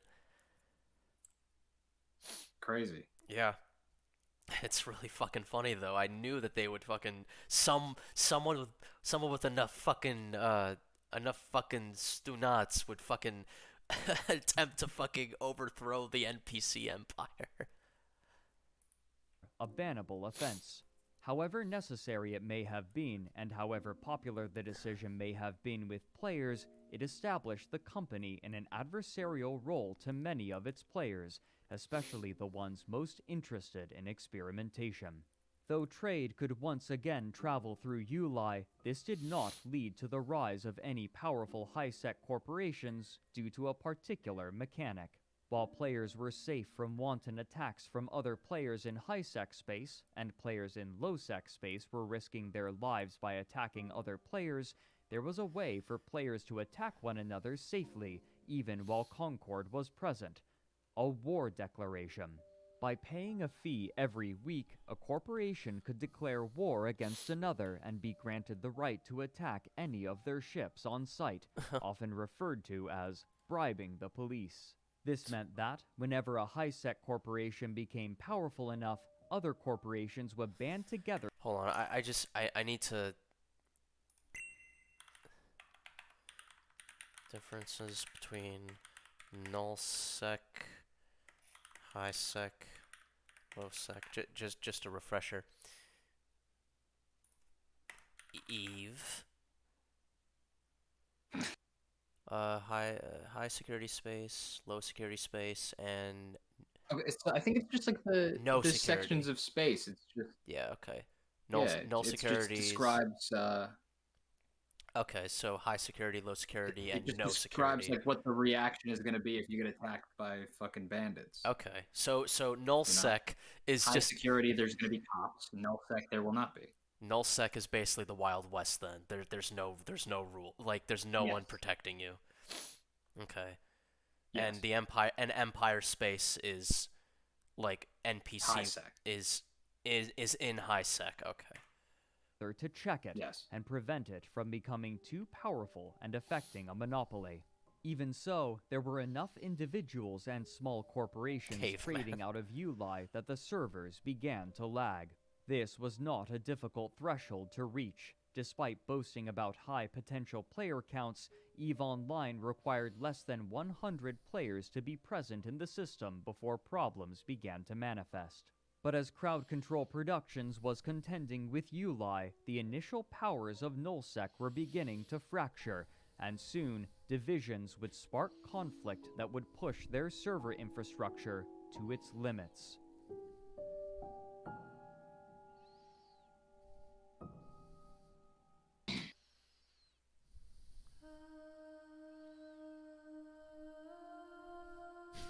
The Phoenix Alliance moved to the Wait, what?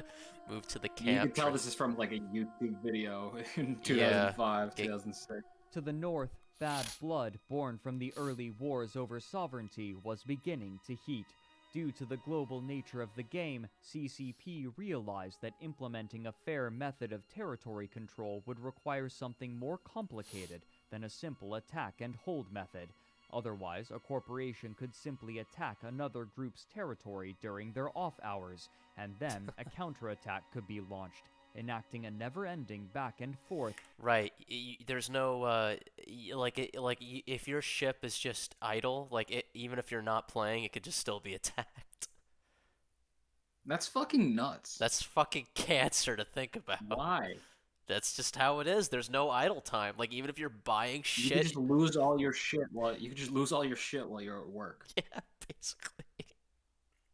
which would discourage any sort of decisive conflict. Therefore, they designed the reinforcement system. In order to capture a starbase, a faction would have to attack it twice. The first time, they would simply be able to reduce its hull to 25%. Upon reaching this number, the starbase would enter reinforcement mode, during which it could not be damaged for a length of time contingent upon the amount of strontium fuel with which it had been equipped, with more strontium meaning a longer What? reinforcement period. Most importantly, since strontium gradually was depleted, the amount could be manipulated in order to bring the starbase out of reinforcement mode during active hours Stargates for the look defending weird. There's alliance. different- In Stargates this look way, different holding starbases was in, feasible like, a lot of different without Eve always iterations. having players online. But these stations were more than just static buildings. Player-owned stations, different or types of POSes, Stargates, were okay. designed in such a way as to allow a defender an advantage. Most immediately, a station could be equipped with automatic weapons that required no player input, adding firepower to any defensive endeavor.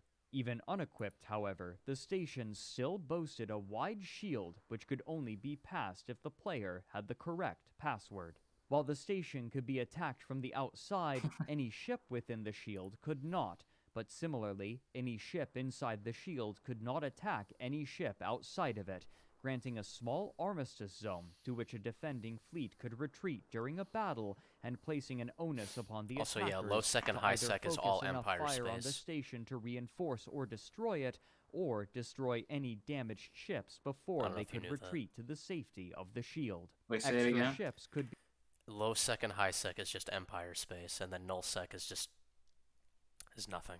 There's no one there. Okay. Like Concord isn't there to protect you. Be stored inside of these stations as well, allowing players to re-equip themselves for combat if they lost their ship. In order to claim a system, all a corporation had to do was own the majority of starbases. Now was a key time to claim and capture territory before anyone else could lay their own claims and force their opponents to wrest control for them. As well as starbases being constructed, it is extremely vulnerable. Mercenary Watching Coalition even posted a video to the forums of the time they were hired exclusively to stand as bodyguards for an infant starbase, which they affectionately referred to as an egg. Once claimed, the owning faction could place an outpost in the system, a significant boom. As opposed to posses, outposts were indestructible, making goods stored there much safer, but they Okay. also acted as places where goods could be listed for sale. Anything bought or sold there or any minerals refined there would be taxed, with the money being placed in the bank account of the corporation. Taking territory now before other alliances could place their starbases and claim control over systems was vital, and it would lead to a war that the servers of EVE Online could scarcely handle. The opening engagement of this first large-scale war of EVE Online was described by Andrew Groen in Empires of EVE. Quote, "Both sides opened fire, unleashing a stream of missiles, railguns, and laser munitions, the sheer number of which had never been seen before in New Eden. With nearly 300 people in the battle, Of the course. EVE servers strained under the weight of this enormous cataclysm, and strange things began to happen. History of the Great Missiles Wars. disappeared out of thin air. Ships exploded seemingly without having been touched. Pilots were kicked offline without warning, then reappeared in a different part of the solar system and in a different ship." End quote. Such Great. conditions were I unfavorable love that there's a book about these great wars. for either side, and I was fleet there! commanders eventually learned to ration their pilots Conditions and limit were the size of unfavorable. engagements in order to manage lag and prevent battles from escalating beyond the capacities of the servers, a frustrating yet necessary decision. But Nullsec wasn't the only place where these limitations were manifesting. For months, the central economic system of Uli in Empire Space had been growing, and as it did, the servers were struggling. Crowd Control Productions had little ability to control the movements and actions of the people operating in Nullsec, but in Empire Space, This they UI had looks far so more ugly. options. And here, they took drastic action. Uli was a popular trading hub due to its centralized location, which boasted safe passage from all corners of space. And so, the company took the simplest option. They severed most of the connections.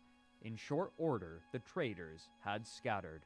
Without a central hub, trade quickly was redistributed into quadrants of Empire Space, loosely based in the 4 different NPC empires, further destabilizing a market that already was facing the destabilization of vital resources from Nullsec due to a war raging in the north. Without the relatively safe routes through Uli, Empire Space was severed in two by low-security choke points through which traders had to travel, choke points that could easily be exploited by pirates, further segmenting the economy. But soon, a new strain would be placed on the servers. In early 2004, the main competition for EVE Online, Earth and Beyond, was ending. EVE had already enticed many of its players away in the beta stages of its game, and now, as Earth and Beyond was closing its servers, a sizable portion of its players were migrating to EVE Online. While CCP's digital distribution method was a gamble at the time, and it could easily take over 24 hours to download the game with contemporary internet speeds, it meant that those moving from Earth and Beyond to EVE Online could easily download the client for the game and join relatively quickly, attracting a massive influx of players. Recognizing how many new people were joining, and also recognizing how impenetrable their game was, CCP set to work making their game as inviting as possible for this flood of players. Working with IGN and GameSpy, they cheekily offered what they called an upgrade for Earth and Beyond players to EVE Online, including a Damn. personal guided tour of the Cocky. game. In a public release, they stated, quote, "The upgrade program will include a no-obligation free trial of EVE Online and a walkthrough of the game by a member of the EVE volunteer group.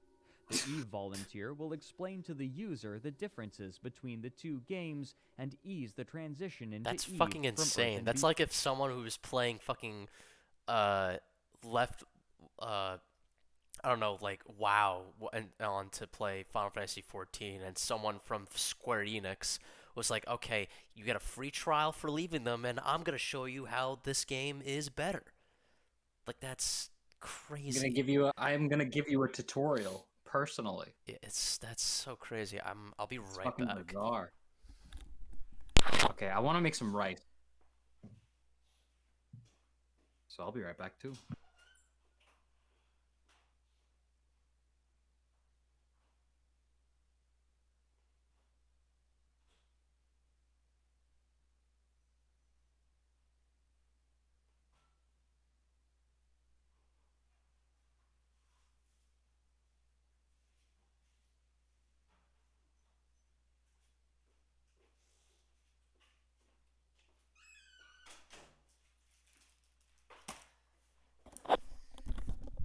All right, let's go.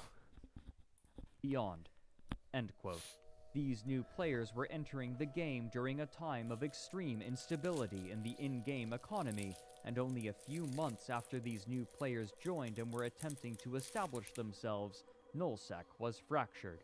The offer Oh, that no. CCP had made to Earth and Beyond players proved to With the cursed alliances raiding both the southern and western regions of the Great North, the Phoenix Alliance takes the opportunity to focus their military might on evolution and move forces. Okay. be a resounding success, and many groups in the dying game moved wholesale from one game to the other, providing them with an immediate source of manpower. However, those more aimless players coalesced into a new corporation which they named Celestial Horizon. With thousands of players, the already massive Celestial you there? Horizon had a far larger population than the vast majority of other Luke?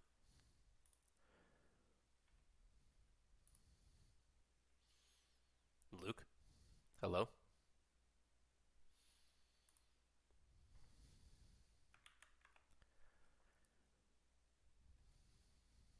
Sibilance.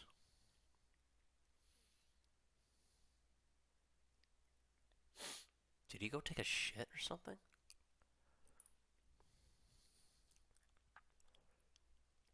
Guess we'll wait.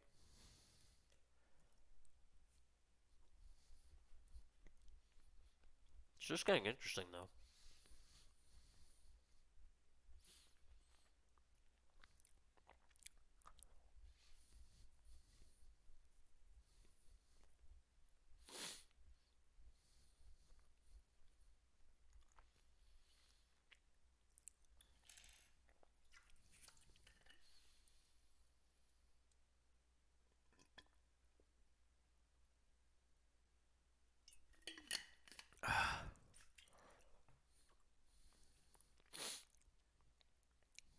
Where has he gone?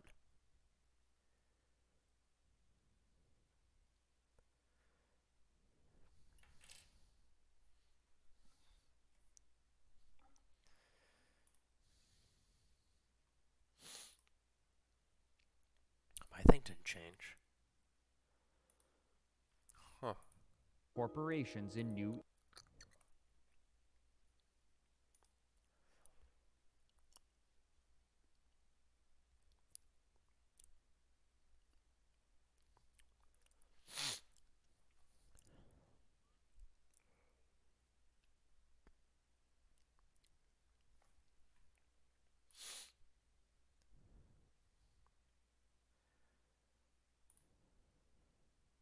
Oh, he muted. He's muted. Okay.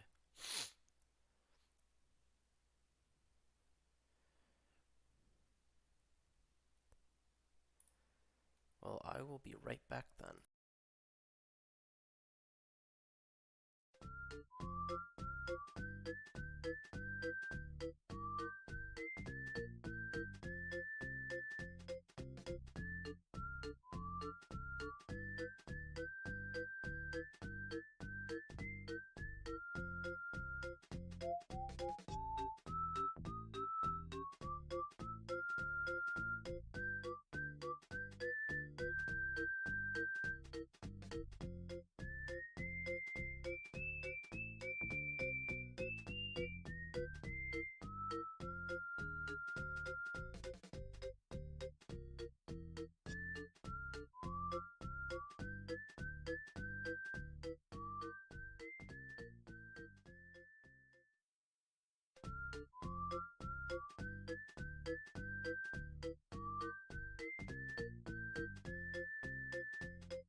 Hey, hi, we're Yeah. back.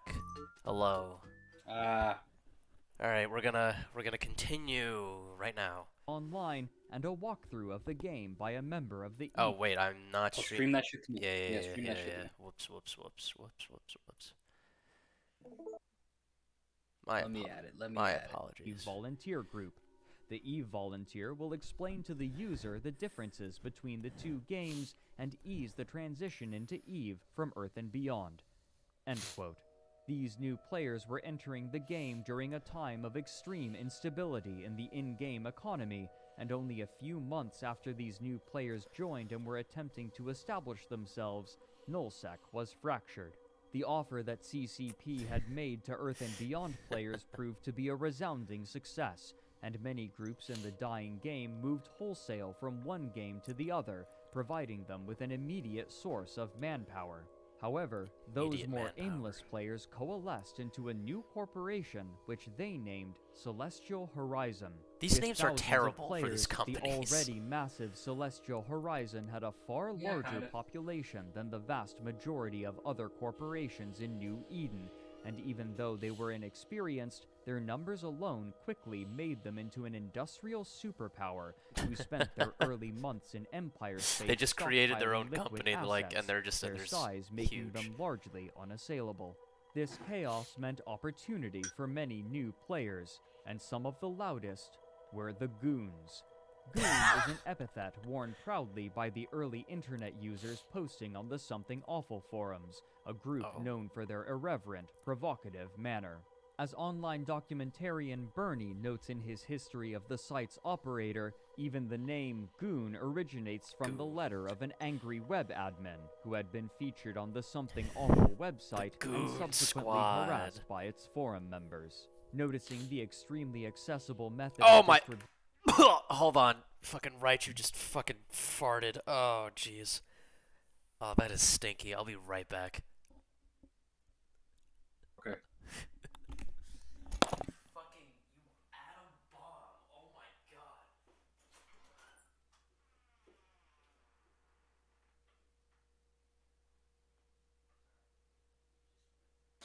What are you gonna do about the fart, though?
Yeah, I'm here. I'm here. Yeah, sorry about that. All right.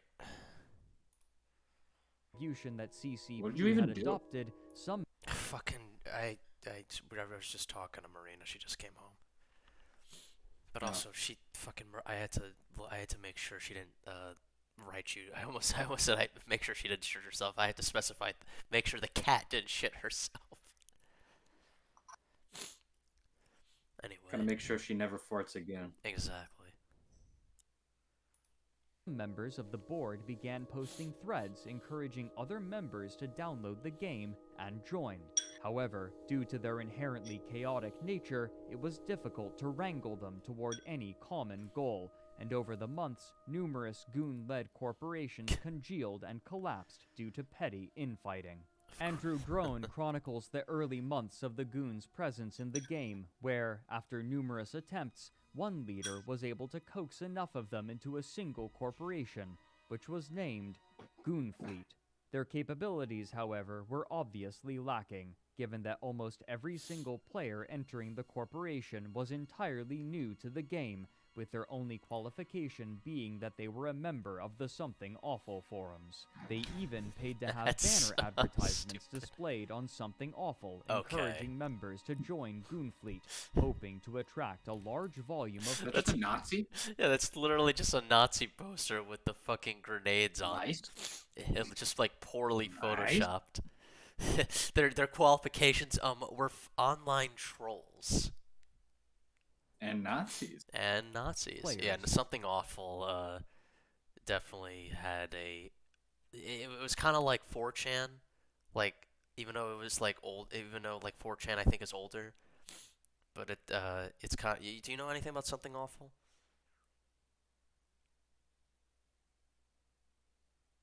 Nothing at all. Yeah, it was basically another one of those like sites that people like that would congregate, kind of like how on 4chan, just like a bunch of trolls Okay. and a lot of weirdo people. regardless of skill. Okay.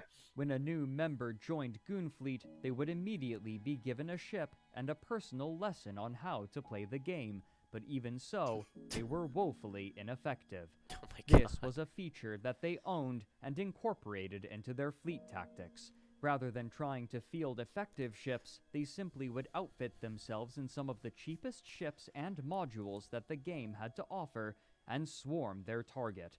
The majority of the time, this would end in failure, but because so little capital had been invested, the losses were never substantial, and so That's they really would funny. throw themselves wantonly into battles, declaring their motto in the local chat: "We're terrible at this game."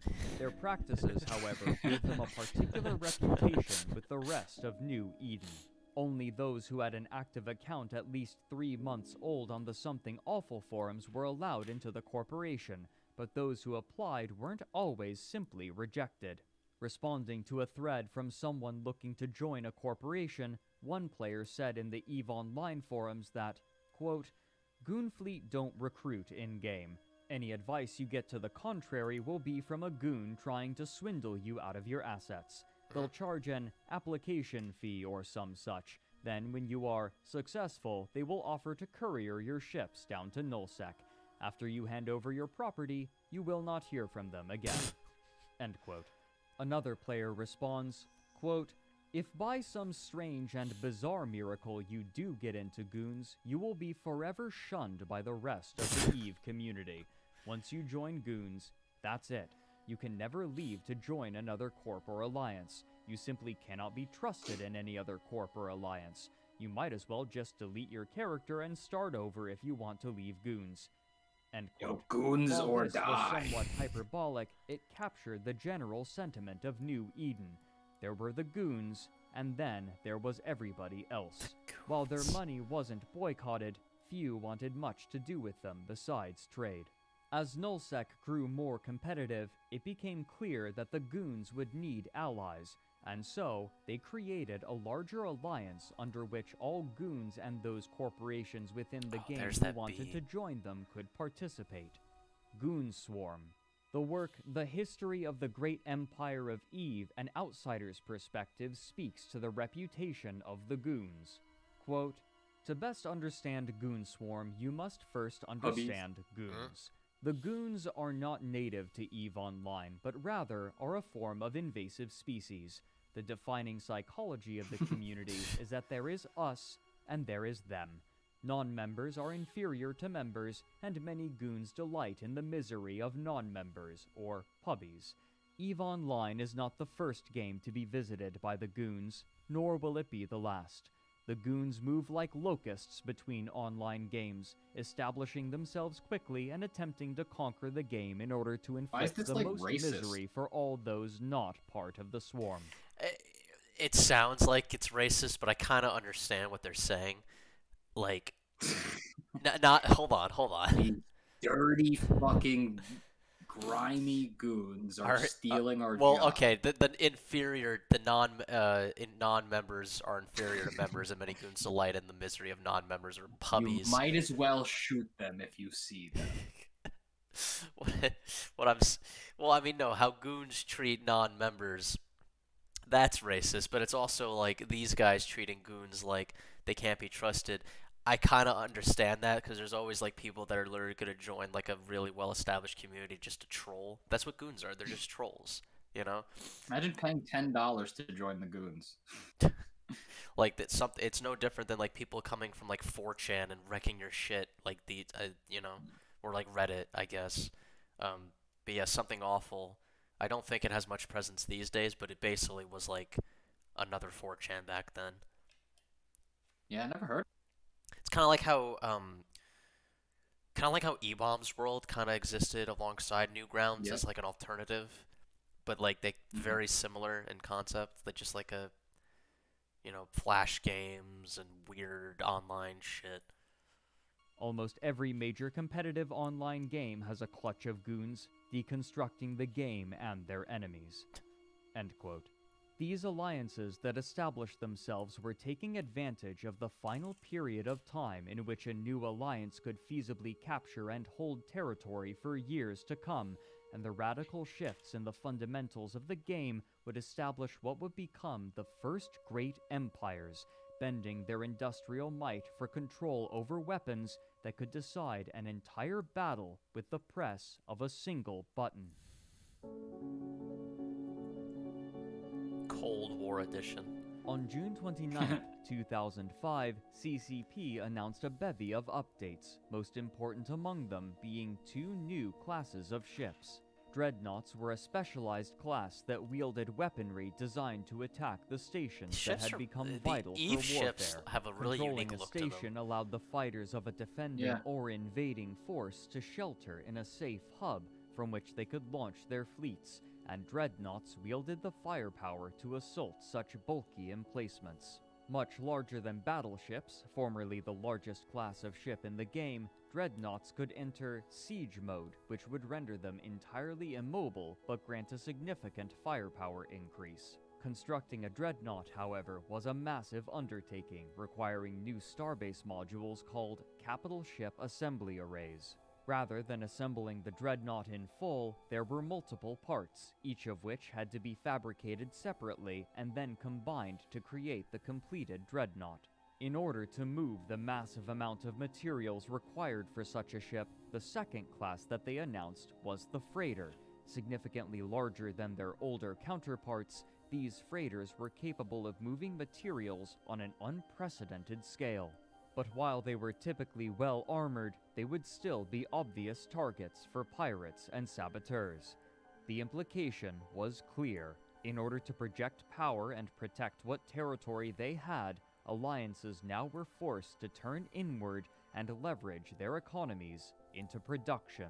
But the dreadnoughts were eclipsed half a year later with the release of ships that would dwarf all others. On December 16, 2005, CCP released an expansion entitled Red Moon Rising. This time, 3 new ship classes were released. The first was the Carrier, a massive ship that relied on clouds of fighters to perform combat for it, intended as support for a fleet of smaller ships. On the release page, CCP explained that, quote, "The Carrier is an affordable capital ship, and most major corporations are expected to fund and deploy at least one for their engagements." End quote. The second was the Mothership, a larger variant of the more affordable carriers. But these two new ship classes were eclipsed almost entirely by the ship that would come to be synonymous with the game, the Titan. The sheer immensity of a Titan was difficult for players to conceptualize when it was announced. For the first 2 years of the game, the largest ships were the battleships, whose volumes hovered between 450 and 500,000 cubic meters. The largest Titan, in contrast, was an utterly massive 155 million meters cubed, well over 300 times as large. The capabilities wielded by a Titan were commensurate with its size. The first key feature was the ability to open a jump bridge. While Titans were able to utilize the traditional Stargate network outside of HiSec, they also could be used to coordinate massive fleet movements. If another specialized ship could light a cynosural field, then the Titan could use it as a beacon and jump directly to its location, whether in the same system or not, bypassing the Stargate network entirely, as long as the stars were So it could close just enough. fast travel on This its own. meant that, although the Titan was a Yeah, to ponderous other ship, players. it could still rapidly relocate with proper coordination, sometimes directly into a Who have fight, that item. suddenly shifting the balance of power. What's more, other ships could join the Titan in this jump, meaning that it could be used to move an entire fleet at once between stars in great strides, kinda crazy. without being forced into the natural choke points of the Stargate network. But the more tantalizing capability of the Titan was the Doomsday device. While CCP was mum about the specific damage numbers, what was known was that a Doomsday device would inflict massive damage in a 500-kilometer radius, centered on a location of the Titan's choosing. What's more, the Titan would not even need to be present in the fight to launch the Doomsday. If another ship could light a cynosural field, then the Titan could fire its Doomsday through it, as long as it was still What the within the fuck? same star That's so system. bullshit. Many suspected that the first alliance to field So- the Titan would So everyone is making these now. Yeah, basically. Like I Sounds like this is the meta. I like the idea of the mothership, but I guess this Titan is still just a like the What did the I heard what the carrier did. What did the mothership do?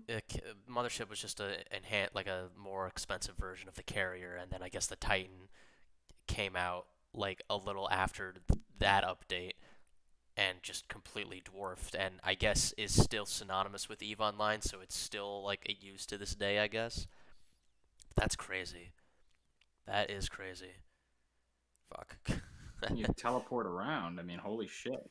That's gotta like how do you like that's And let you shoot through the fucking warp hole, or whatever it's called. the That's fact crazy too. the fact that it's still like we still don't know if real money's being used. Like it still seems to be like in-game hours being put at work.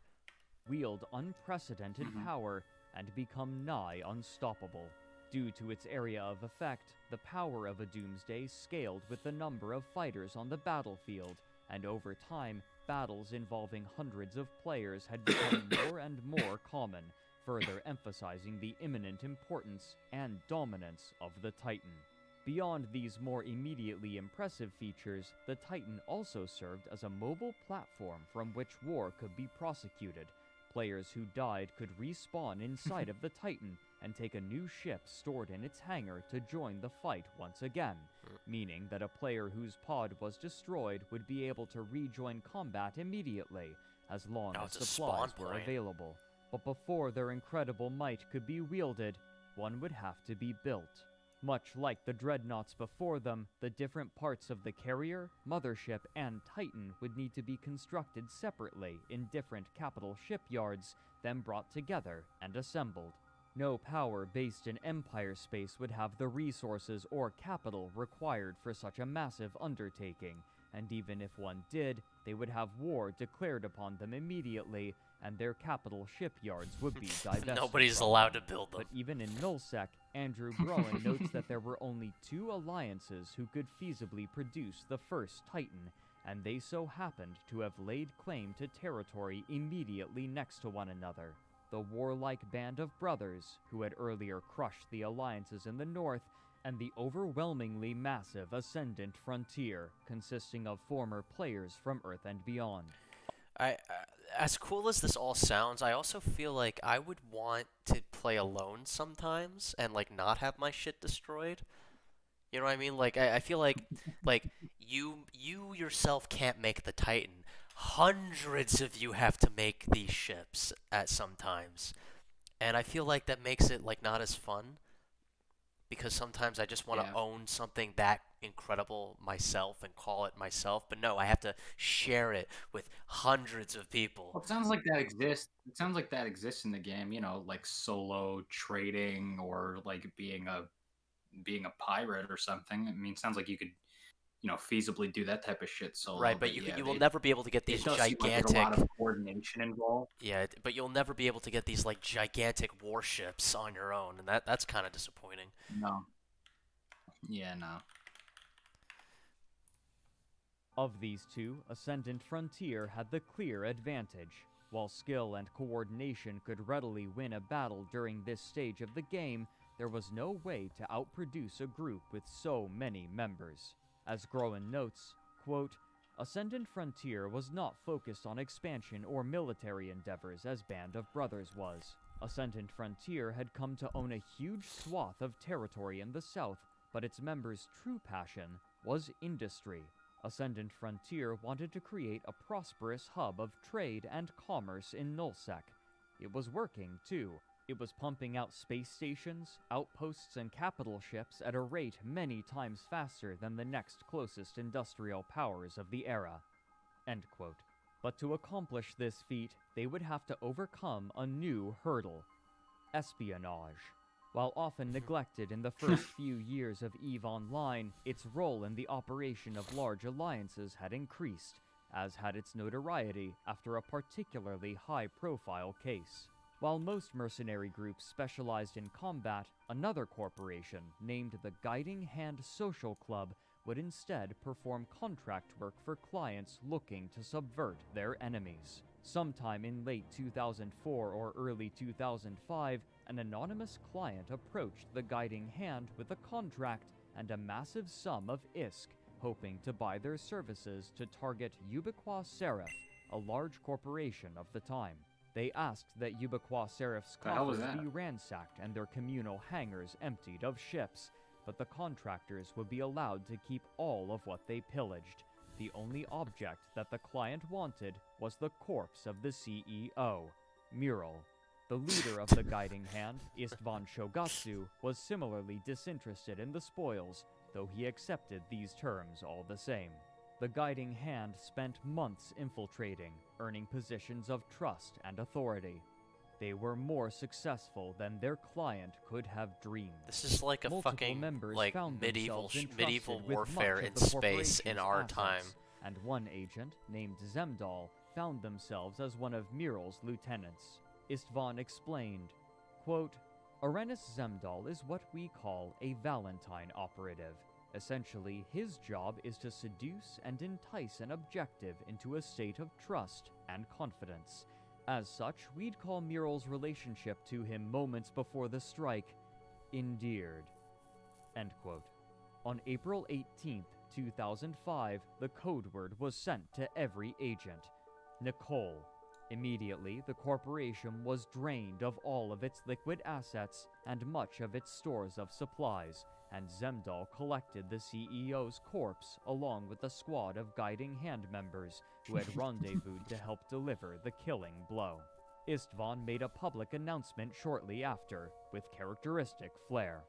Quote, Greetings, everyone. It has been some time since I last stood behind a podium and made a public announcement, so you'll have to forgive me if I'm somewhat out of form. The reason I stand here before you is to announce that my mercenary outfit, the Guiding Hand Social Club, has completed its most ambitious contract to date. Our target was assigned to us many months ago, Mural of Ubiqua Seraph. Our task was to carry out that which the Guiding Hand Social Club has now become known for: to utterly demolish Myrrel and bring all who followed her to their knees in one fell swoop. Christ. For those many months we toiled, secreting our operatives among her ranks, steering her organization through a number of insidiously engineered So they're just events trolls. meant to engender trust and divert their attention from where it should have But been. for Early this morning, money. our Yeah. hard work bore fruit. Executing a meticulously planned, thoroughly flawless concerto of simultaneous corp hangar heists, attacks in open space, This dude and is definitely facility British. invasions, Yep. the Ubiquois Seraph He's also came like to know he's the wrath super. of the He's Guiding watched Lord of the Hand Rings Social and Club read and firsthand. all. Like this The guy's a result fucking shattered super any nerd. previous records for Dork. sheer scale of such an endeavor. Our net gain from this massive heist is roughly estimated at over 20 billion ISK. Total damages inflicted are estimated at close to 30 billion ISK. Thank you all for your time. End quote. Imagine you be. This would be far from the final damn. major act of the That's so Guiding much Hand money. Social Club, though they would be more covert from this point forward. This level of metagaming, however, wasn't shared by all people. Most role players, for example, would attempt to play the game as a character within the game world, but those who didn't roleplay often regarded them with derision and saw them as potential targets, either for ridicule or aggressive action. While discussing EVE Online for her podcast This Game Changed My Life, Aoife Wilson posits that, quote, "The people you're talking to don't know that the talking part is a game too. You're going in, you're making friends, you're gaining their trust, you're spending a lot of time with them. They're being nice or whatever, and you know you're lying to them to the point of screwing them over." To which her co-host, Julia Hardy, replies, quote, "When you play a game, you are aware of what the structure and the rules of the game are because everyone's playing by the same rules. That's how you know it's a game. But then, if someone comes in and completely changes all the rules, but no one else is aware of the new rules, then it just doesn't seem like a fair game." End quote. These early years began to establish the rules by which I don't even know what people that would means. play EVE Online, where other I guess like nobody's. I guess they're trying to. I guess it's just context of like how people like Muriel felt, because she was role playing as a character. So maybe she did know that, or maybe like someone with enough sense, even if they hadn't, maybe if they had enough sense, they could have known that they had spies in their ranks, but they role played to pretend like they weren't aware of it. And I guess people that are metagaming just kind of take advantage of people that don't metagame. Which, you know, in a game like this, I feel like you have that much shit at stake. Why the fuck are you role playing? I don't know. I mean, there's but those two were arguing against what I just said. So I don't know. Like people that take advantage of Yeah, I people don't will. understand. There's always gonna be people that metagame and try and take advantage of people that like are, you know, role playing, I guess, or not metagaming. So I guess that's kind of what happened there.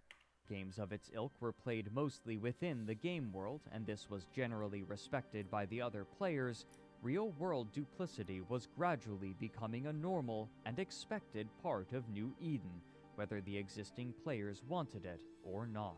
Many of the first capital ships were destroyed before even being completed, thanks to the spy networks and scouting work from rival corporations. That's so But scummy, finally, though. on September 25th, 2006, 9 months after Titans were first introduced into the game, the refugee players from Earth and Beyond and Ascendant Frontier completed the first Titan.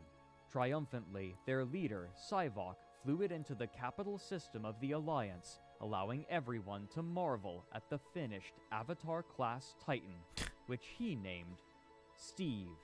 The origin of this name is in contention. Most sources believe that it was named after the late Steve Irwin, who had died earlier that month, but Andrew Groen recalls that Sivok attributed the name to a scene from the animated film Over the Hedge, released 4 months prior, in which the squirrel Why? character Hammy comedically proposes naming the massive, newly erected hedges Steve.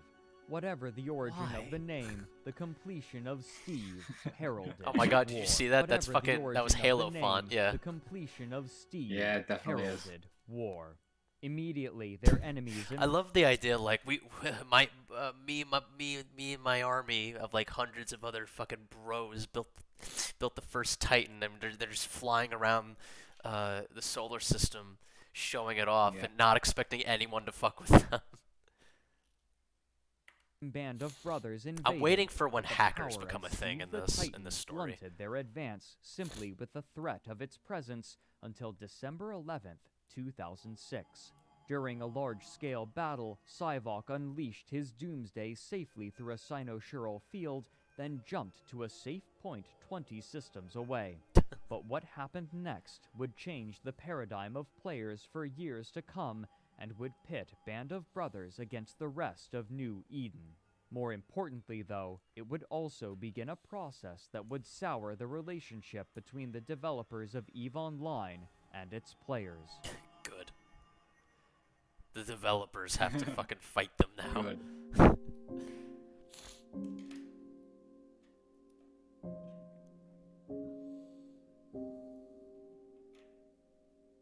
Game development in the early 2000s was significantly different than it would become 2 decades later. Developing a game typically took only a few years at most, and once a game was completed, it was common for the studio to immediately begin work on something new. MMOs were no exception. Most of them would run for a few years, then die as the player base moved on to play something else. This had already happened to EVE's main competition, Earth and Beyond, and the developers all expected that EVE would suffer the same fate eventually, as a matter of course. But as the game approached the 4th year of its lifetime, it seemed that it was only growing. CCP had created plans to continue adding features, and what's more, they were preparing to launch the game in China, a massive new market, though Oh my China would God. have its own instance separate from the rest of the world. While this was good news for the company, many of the original developers were beginning to grow restless. They hadn't expected to work on EVE for more than a few years, and a number of them were looking forward to making something new. While CCP had plans for Oh, you other only wanted to work on projects this for a within few the EVE years? intellectual Sorry. property, they were in need of new developers, and so they decided to hire some of their staff directly from their player base. In many Oh. ways, this was a logical decision. Hiring players meant that they were passionate and knowledgeable about the game, and they would be conscious of concepts and problems of which an They were they do the same fucking espionage shit where they infiltrate the actual fucking The developers. CCP. They infiltrate the CCP so they can fucking give their fucking Band of Brothers more weapons and shit. Like they're like metagaming like even further. The goons are banned. outside hire might You have otherwise you have to state what real world religion you follow. You have everyone, all of the Ascendant Frontier are banned, and you have to write a 60-page essay to get your account reinstated. Sorry. It's like super metagaming, bro. About why you're sorry. That's what the essay's about. Yeah, of course, of course.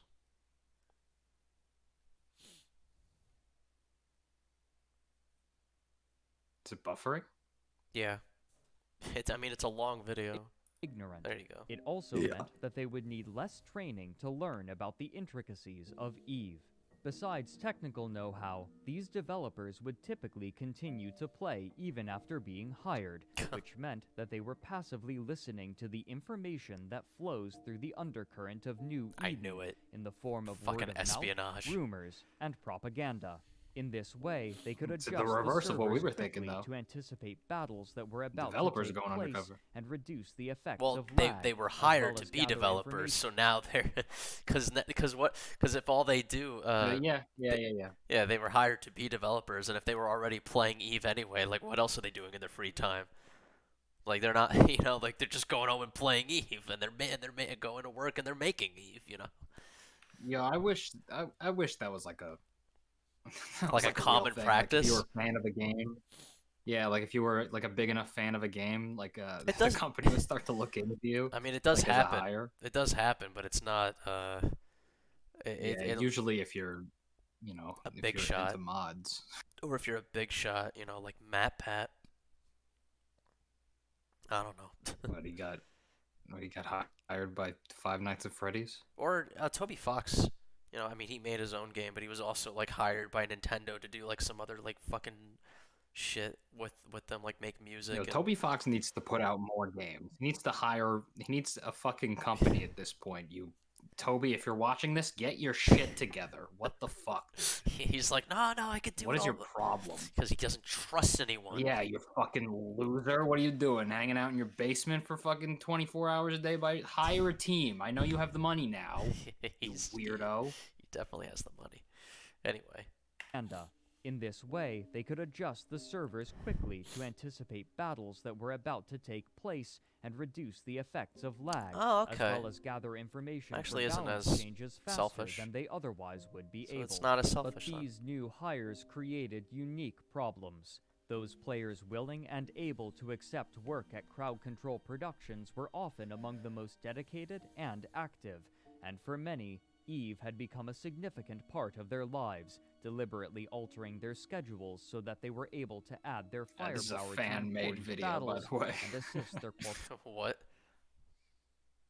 This fan-made ass Star Wars Oh, in the background, anime yeah. video. Yeah. It's making Eve look a lot cooler than the combat actually Yeah. is. so that they were Fucking able to add slicing their up ships in firepower slow to motion. important battles and assist their corporations just now and noticed. allies. Real friendships were frequently formed and broken due to in-game conflicts, while some were burned for in-game advantages. You mean For hiring these people players, like that the isn't a good boundaries idea? between Wow. EVE Online and the real world were either blurry or non-existent. When these players became developers, This guy Frederick loves going into the brains of like these fucking like these real world gremlins. like fucking like fucking Because he is one. like Temple Frederick the is a Temple OS fucking guy gremlin. or Wings or other fucking guys. they gained Dude makes access videos to the on dev fucking tools because and he is a commands. weirdo. Power was too tempting for some, and they began to utilize these permissions to their own ends, I knew it. creating rare and valuable items for their corporations and Blood of alliances. brothers. What'd I For tell you? example, What'd I fucking blueprint tell you? originals used for building ships and components were in extremely limited supply, as no new ones could be made. And Look at those most minerals, people had man. to buy copies that would be consumed after only a few uses. Using commands, these player developers could create brand new blueprints for their corpmates and themselves. Hilmar Pedersen, CEO of CCP, noted during an interview for Down the Rabbit Hole Yeah, maybe that this on was a 5 bad idea. separate occasions, the problem had become so bad that he had to invite the offender into his office and offer them a choice: stop playing the game or stop working at Crowd Control Productions. Twice, the developer chose to leave the company so that they could continue Wow. playing. So great was the role of the game in their lives. Jesus It was with Christ. knowledge of these bad Crazy. actors that, as Groen wrote years later, Syvok, leader of Ascendant Frontier and pilot for Steve the Titan, accused a Band of Brothers member of malfeasance. In an interview for a Swedish radio program translated for Empires of Eve, Syvok said, quote, "Suddenly, one of the CCP Interstellar News Corp ships just appeared out of nowhere and started to orbit my Titan. 2 seconds later, My I was Titan. bumped offline, a total coincidence, I am sure, and about 3 seconds after that, so was my alt." End quote. Those who are more dubious of Syvok's claims noted that after a recent patch, it had become much easier to scan for Titans, and so, while finding Steve by pure chance was unlikely, it was still technically feasible. What precisely happened is contentious, and no definitive proof has been released, but however the location of Steve was divined, the leaders of Band of Brothers Is he saying that he thinks that someone who was working at like CCP knew? No, I don't know. I'm a little lost. Yeah, I think if they knew where Steve the Titan was, and booted and like forcibly booted Psyok. received word that Steve the Titan had been discovered, and they immediately gave the order to mobilize. In a matter of minutes, a cynosural field was lit at Steve's location, and the entirety of Band of Brothers' fleet jumped in to see Steve, alone, inert, and inactive. Immediately, the dreadnoughts went into siege mode and unleashed their payload into the hull of Steve, which could only wait placidly for the end. Steve the Titan exploded and was reduced to rubble. The first Titan to be built was now the first Titan to be destroyed. The members of Band of Brothers were ebullient, and soon the loss of Steve became common knowledge all throughout New Eden. To honor its death, Steve's ruined corpse would remain in the system of C9N TAC-CC where it was destroyed, so that players may still return to it and pay their respects. The death of Steve had made many players suspicious, but soon an event would occur that would unite all of New Eden against Band of Brothers, and more importantly, alter the relationship between the players and the company on a foundational level.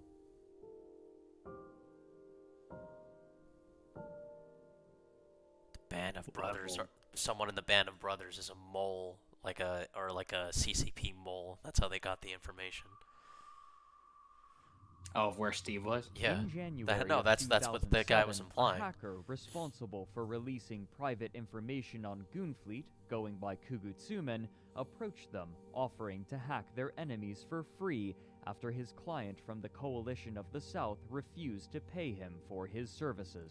Among those targeted was Band of Brothers, and included with strategically important pieces of information, he discovered logs proving that one of the members of Band of Brothers was a developer and was granting his alliance rare goods. While some were dubious at first, CCP later confirmed that, indeed, the accusation was true. Hilmar Pettersson wrote on the subject in a public letter with dramatic prose. Quote, "Throughout our history, there have been..." Remember the zombie guys, and the company reimbursed anyone who got killed in Unai. I wonder if he's gonna reimburse Psyok for his Titan. I don't know. Yeah, that would. I guess that would line up, but that'd be I don't fair. know. Been a handful of cases where our employees or members of our various volunteer I wonder if and these partner guys that programs that are like taken leaders of advantage these the giant proprietary factions powers they are go into the granted real through world thinking they're access big and shots. knowledge. These cases have been investigated. Like, I'm the commander of the prosecuted, fleet and in this judgment online rendered. game. Like, Usually the you punishment gotta has see been my quite penis. simple. You Termination of definitely know employment. they love to talk A about it. pivotal Yeah, case absolutely. was uncovered last summer during a routine investigation. None of these guys are developer humble. accounts. Unfortunately, CCP did not act with the same decisive consistency we have used on previous occasions. Those left at the helm chose to react cautiously, as sometimes is appropriate under these circumstances, leading to more leniency and understanding than we are used to in these matters. This particular case, involving a single developer, underlined where improvements needed to be made, and we have since focused our efforts on reinforcing rules and processes so that consistent ruling is assured. It is no trivial thing when corruption takes place. In our case, it's no different than the injustice of public servants in the real world feathering their own nests rather than ensuring the prosperity of the many.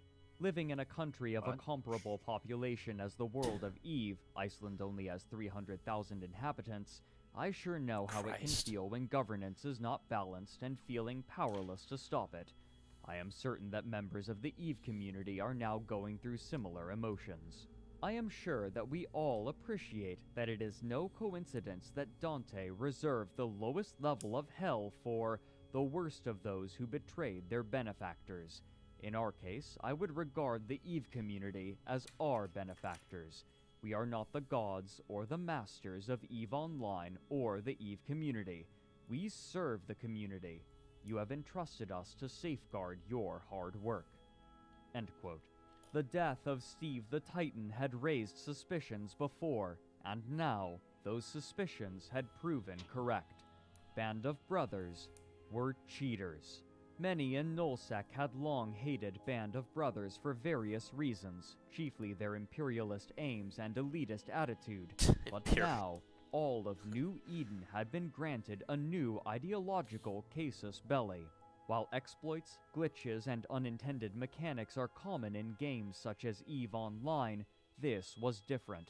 A developer was deliberately abusing his authority and privilege in order to aid his allies. While Band of Brothers as an alliance had already been diplomatically isolated for much of its lifespan, they had now been made a universal target.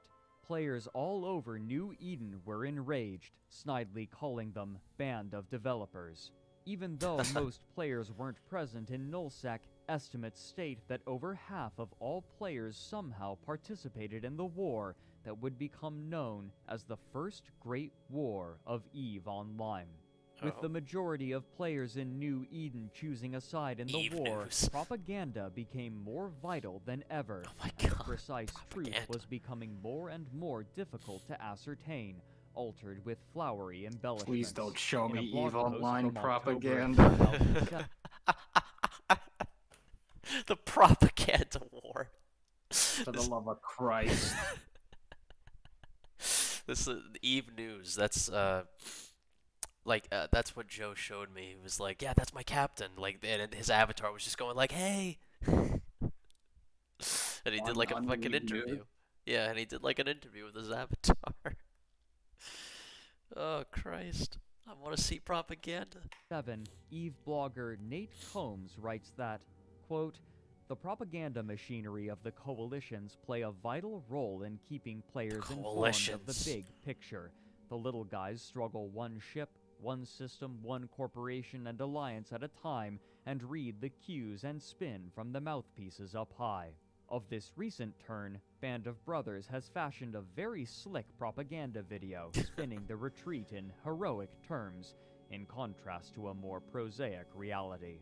Endy provides detailed analysis for the game world students of these things. Despite its production polish, one will note that its audience is crisply targeted. It makes little attempt to reach more broadly. The important takeaway for a general reader might be this. How would the foot soldiers in a large-scale, information-complex, distributed game spanning the real-world globe and 24 time zones have any clue how their system-by-system struggle fits into the big picture, were it not for, well, something like an EVE Online Alliance propaganda network?" End quote. For CCP Games, war meant fun for the players, and fun meant more subscribers, which meant more profits. And while EVE Online Join the certainly war had effort a in larger our game. audience than many other games, its subscribership was increased even further due to its mechanics, which offered its players the ability to easily practice a technique known as multi-boxing. While most who play massively multiplayer online games tend to only play one character at a time, others will sometimes have no. multiple accounts that they will run at the same Oh my time God. in order to How? fulfill multiple roles at once. Multiple Compared computers. to other games, Crazy. EVE Online Uh-huh. was particularly well suited to this method of play, since many of the most important functions, such as firing weapons and movement, would continue to run once activated and only required interaction when changing this function. Even if a particular character underperformed, it was almost always worthwhile to have multiple That's actually metagaming. The being more than one person. You know, That is- imagine just having a LAN party like by yourself.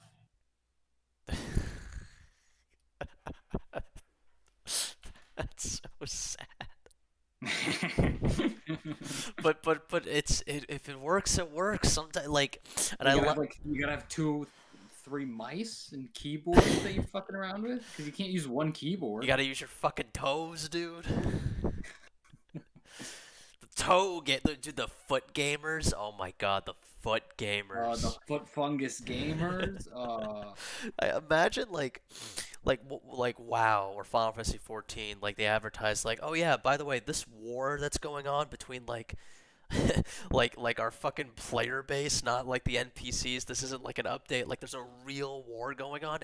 Why? Yeah, you could. And they advertise it as that. Like this fucking Like it's completely out of Join the army. it's like completely out of CCP's control. Like yeah, if you subscribe to our game, there's like a war going on with like some of the players. Like I don't know, but it sounds like fun. It's so cool. It's not like toxic. It's cool. You won't you won't be sucked into like a propaganda machine. Characters rather than only one in any situation. This gradually became vital for professions such as mining and industry, whose activities were much more passive than combat. Mining and related professions mostly entailed approaching a resource node, pressing a few buttons, and waiting until the node was mined out while watching for hostile ships. For these players, the most effective way to scale was simply to have more ships, which meant multi-boxing, and so it was common for players to have multiple windows with the same game open, each window running a different character. Even if a person could have multiple characters on the same account, each account was limited to only one of its characters being used at a time, and so multiple subscriptions would be necessary. Oh my god. This meant that some people, rather than only giving $15 a month to play, were instead giving many times more. Some of the most dedicated players would, and do, run over 10 characters simultaneously. Given the dedication of space game players, like you're a one-man army. You got fucking 10. You got three. How? So here's how it works. You got 3 miners, and then you control. I guess it's kind of like how do you do that? I guess it's no different than like how. Like remember Wargroove, where you're one person controlling multiple units? I guess it's kind of like I guess they kind of see it like that. But you need multiple computers. Yeah, and you also need a lot of fucking money. What the fuck? This room probably gets so hot. Why would you? I get these guys gotta. You need like an Eve Online room. Yeah. You need an Eve Online house. I like the idea that they're oh yeah, it's like someone's trying to defend like doing this, and they're just like, yeah, it's like playing Fire Emblem, or you got multiple units, except you're paying for 10 subscriptions, and you have oh my god, paying $150 a month to play fucking to mine that's you're just not paying for heat or anything. Like no, like rent is definitely not food. Well, you're paying for food, but it's all hot pockets. It's all hot pockets. Love those ham and cheese hot pockets. Oh my god. Oh wow, Big this is fan. mind blowing. It's like oh yeah, we're honestly, it's like I mean, I want to see this. I want to see this in action. This fucking yeah. I don't want this I don't want this like diorama. I want to see what these fucking things look like. You know what? Think Eve Online. What was it called? Multi something. Multi-boxing. Multi-boxing. Look it up on YouTube. How to Look set for up something on multi-boxing in EVE Online for PvP and PvE. Oh, so you do fight the police. Okay. Oh my god. Crafty gamer gets around. Oh my god. Soft. Oh my god. Look at the 4th photo. Look at the mouse. Look at the mice. Yes. Yes. But they can't be working on. Or no. Oh, maybe they are. Like. Maybe it is one. Maybe it is. What the fuck? There he is. There's Joe. There he is. You're basically like working out. It's basically like an actual fucking space station at this point. It's fucking nuts, dude. Oh my god. Oh my god. Oh, you know what? Yeah, it's multiple windows. That's what it is. So what's going on? Like, oh my god. That is just fucking. That's insane. Yeah. My guess is that it's maybe having multiple computers is you need it, but there are ways to open up like the same game multiple times, probably through like third-party apps, but I'd imagine that that's also like taxing on the computer on the computer itself to run that much. So like so like you could probably get away with opening like maybe 2 different accounts on the same computer, but then you gotta really You still need more than one. Though. yeah then you gotta really buckle down and see that's a nice setup. That's like a nice And the like curve. quality setup. This is fucking You want extreme. to puke. It's like, but honestly, like you pay that much money, then a lot of people are gonna see your value. They're like, oh, you're one person. No, I'm like 10 people. Like, oh you need a band of pirates to protect you. You need like mercenaries to protect you while you're Yo, that sounds so while you're mining. stressful. I fucking got you, dude. I'm like 10 people. Like on 10. Sounds so stressful. Like fucking defending someone like as 10 people. Like, imagine that's like someone's like these guys like on their Tinder bio. They're just like, I'm part of Yo, I'm 10 spaceships online. yeah, I run the coalition of mercenaries for hire. And by the way, I'm the entire coalition. And I'm very smelly. Please fuck me. Oh shit! Sorry, I'm clipping that. I want that. I want that in my bio. Holy shit.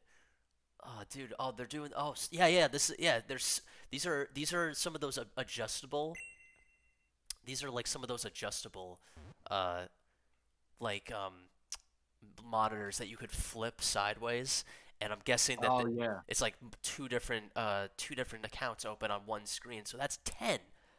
Oh my god. You got 10 fucking Jesus So Christ. stressful. Is that a glass of wine? That looks like a glass of wine right there. Like, Tommy needs it. Yes.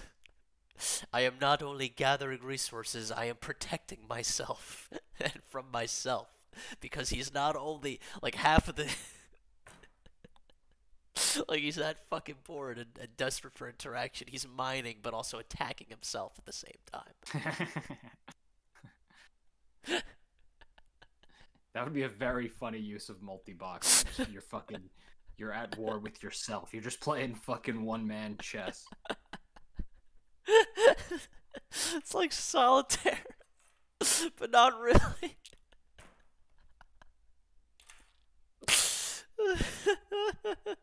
Why is that so funny? In their relatively higher age bracket, the proportion of multi-boxers was likely much higher compared to other MMOs. What's That's so more, funny. word of the war was continuing to The grow the player war. base, and CCP's business prospects were looking better than they ever had. While the 'cause precise the war's player profitable. count is difficult to ascertain, the total So- numbers of wait, subscribed look at that accounts sh- had, hold on. according Oh, to the fuck, hold company, on. surpassed Shit. 300. Look, sorry. Look at that. Shame to you. Look at that chat. Fucking sadist. Hey Angie, Happy New Year. Hi. Shame. Shame to you. So you got like a little chat over here. You got fucking, I guess, emails from like your commanding officer. You got written declarations and Your contracts. And, non-disclosure agreement that they make you sign. yeah, and then like your family back home on like Astron 5. And they got a little and oh, is that music? Oh my god, there's 250K or I blow up your family on Astron 5. I love that. Fucking 250K or die.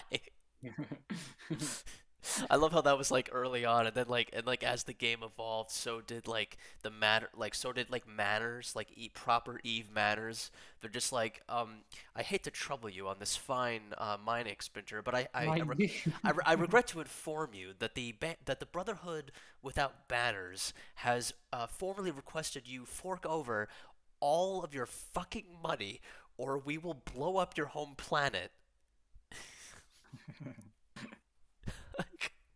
I think we gotta get in there. I think we gotta get in there, Fuck dude. no. I Fuck think, no. I think we gotta get in there, man. No, find something else, not this. I think we This is- gotta. I This think is we, too much. it's This the is most. too many things. It's the most in-depth fucking game I've ever There's heard. no way we get into this. And it's not even the fucking Dude, game. please. You want to get into this, but not RP? Come on, dude. I, RP is so I, much hold on. I didn't simpler. say I wouldn't get into RP. When did I say that? I said I'd get into Yo, RP. you should be a hitman in RP. Just like, yeah, give me $50 and I'll kill the president. I just, You would have so much fun trying to kill the president. I'll just be the president. I've never, holy shit, I've never seen a game this in depth. Not just for the game itself, but the fucking community around it. Like the only thing that could, I guess, even really come close is like other MMOs, like WoW or you know, like, but even FF14, from what I hear, is like, it's not that bad. Like not that crazy. Like this is crazy. Like there's entire websites and like subscriptions to like to join companies and corporations within the game itself on top of the subscription you're already paying to the game developers. Like that's insane. Anyway, had. While the precise player count is difficult to The ascertain, UI looks better, the by the total way. Look at numbers that. of subscribed accounts had, Yeah, according bet, to the yeah. company, surpassed also the 300,000. video quality looks better. I Rather don't know if you than only noticed, pushing money because the back video into quality the game, they earlier began was to from like build their older company YouTube out, videos. anticipating further success. While everyone involved with the production of EVE Online had believed in the That's a gun, potential that's of not a their ship. project, it was still difficult for many of God, them that's a to believe landline how phone, dude. successful Look at that their landline game had phone. become.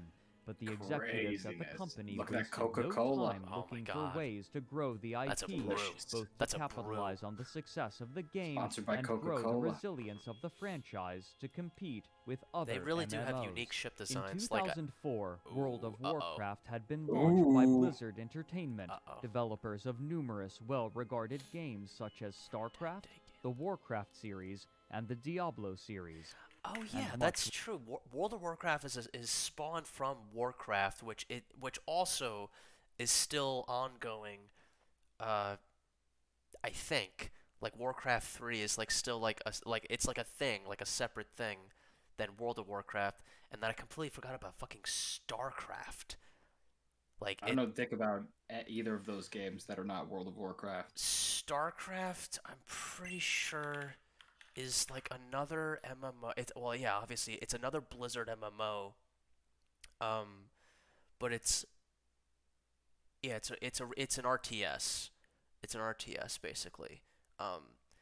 But it's sci-fi and it's also from 1998. That's crazy. But Crazy. that must have not been like the online version.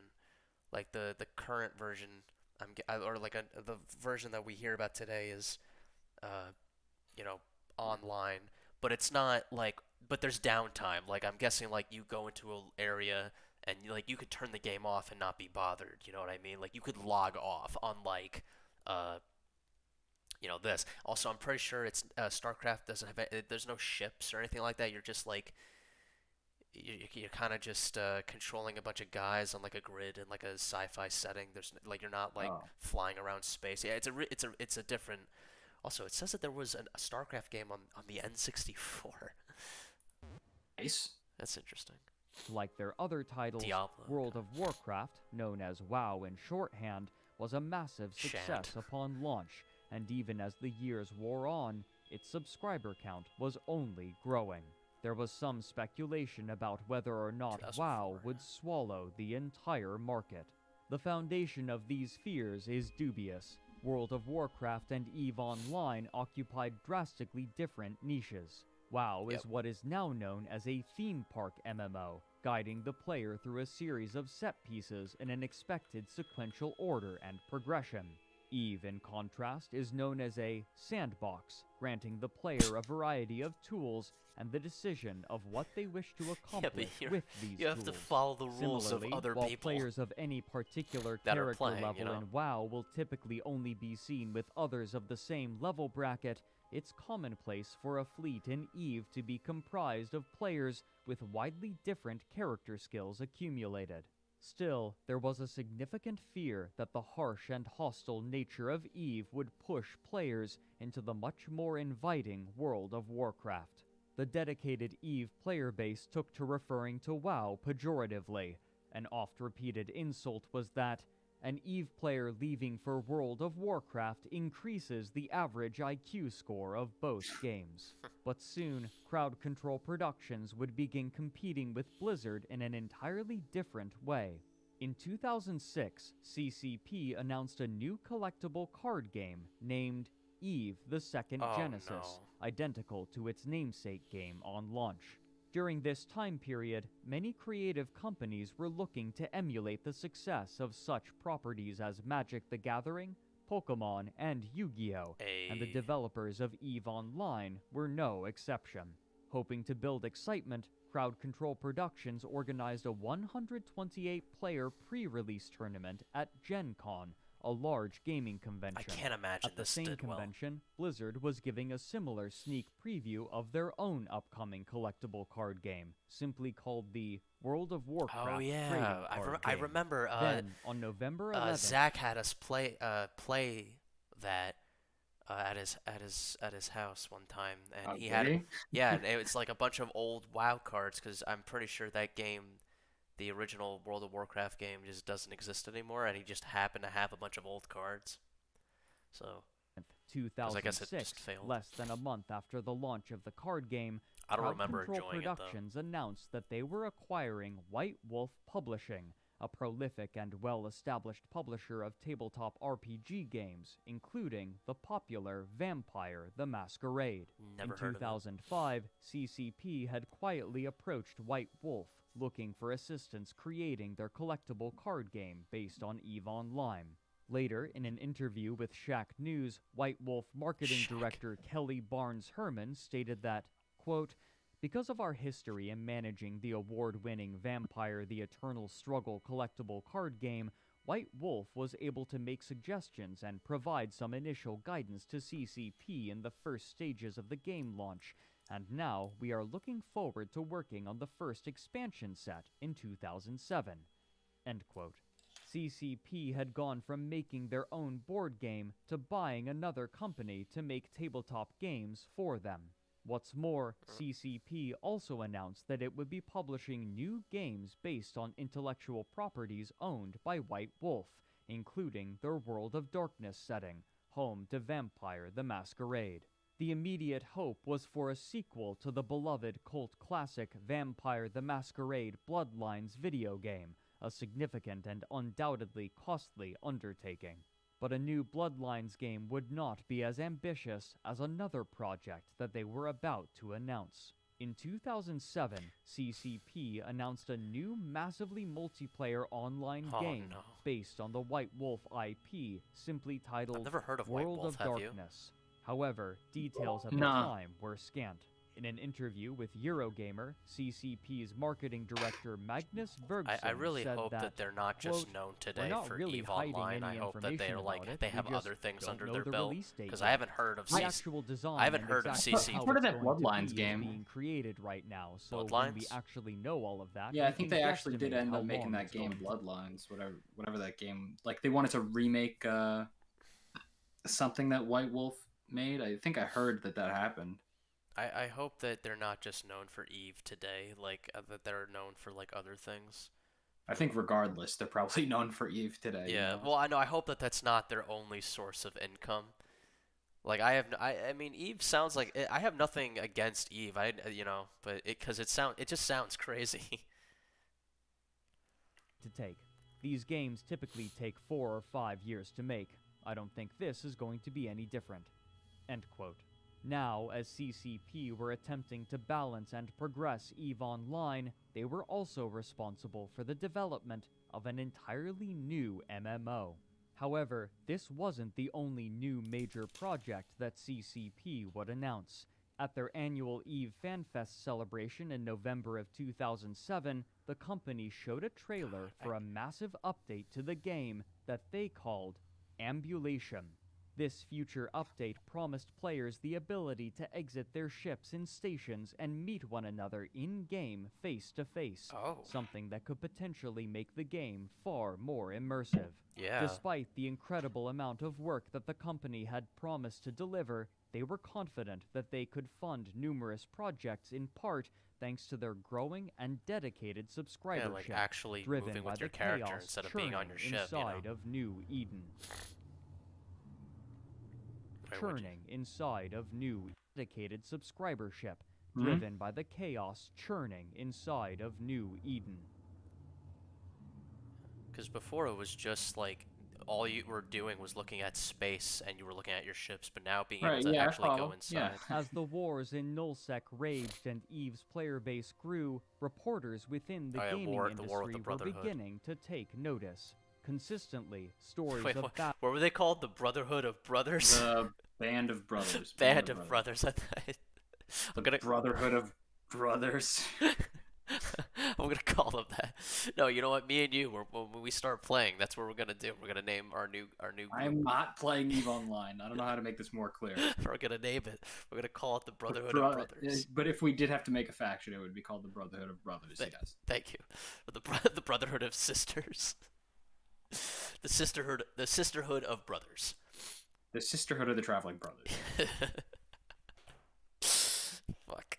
battles with dozens, if not hundreds, of players Look, were beginning to jeez, leak that's a- out into gaming forums and early social God, in media 2007, websites. I was a Those fucking hearing about such pipsqueak, man. battles might have acknowledged mentions of the struggles with lag Like, how and did server I not know that great wars were happening not just overseas but online space? instability. How was I with not which aware? fleet How did I commanders not know? I wish I constantly was had to there, man. I wish I contend, was there. But such complaints were quickly I could've forgotten I could've when the stopped it. scale of certain battles was shared. Fleet commanders had learned not to take such large fights unless absolutely necessary due to the chaos introduced by such numbers, but their rarity only made them more tantalizing. What's more, these battles were given context due to the persistent state of the game, with corporations and alliances vying for power, territory, and wealth in a constantly evolving drama. To many, it felt like a space opera playing out in real time.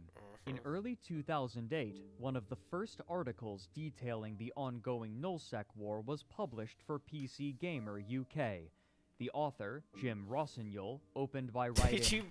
Did you see the top? It said PC gaming since 1873. No. I didn't see that. Rock paper shotgun PC gaming since PC Gamer 1873. UK. The Yeah. author, Jim Rossignol, opened by writing, quote, "There's a war going on. It's one of the most bitterly contested conflicts imaginable, fought over many War months is by hell. an international cast of veteran warriors. An entire galaxy is at stake. Oh my You god. probably even know someone who is caught up in it, fighting for his life and those of his comrades. As many as 20,000 people have fought in its battles. This war is Crazy. the Great War of EVE Online, the largest virtual conflict ever waged. Unlike the 20-minute conflicts that characterize other multiplayer games, That's like if everyone from our hometown was playing EVE Online in this war. I just want you to know that. Just how massive 20,000 people are. I wish.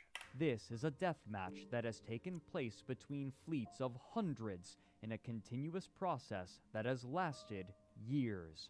It is the greatest imaginary conflict yet conducted, and in what follows, I'll be Imaginary tracing its glories and mapping its horrors." End quote. This sort of romantic prose would quickly come to characterize most of the writing about New Eden, and while they occasionally would acknowledge the more technical and practical issues that players and their leaders faced, these passages were nearly always diminished in favor of telling stories of epic campaigns and pitched battles. The results and aims of these large battles, however, were difficult to communicate due to the inherently intricate nature of the game's mechanics. What could easily be communicated, however, was sovereignty. Territorial maps reminiscent of war documentaries gave the impression Mostly that harmless. the warriors involved in these conflicts were The actively Goon making Sword. history, and granted the movements of these wars similar weight. The interstellar perhaps more alcohol conglomerate. Wait, let's read some of these. Yeah. Hold on. Let me.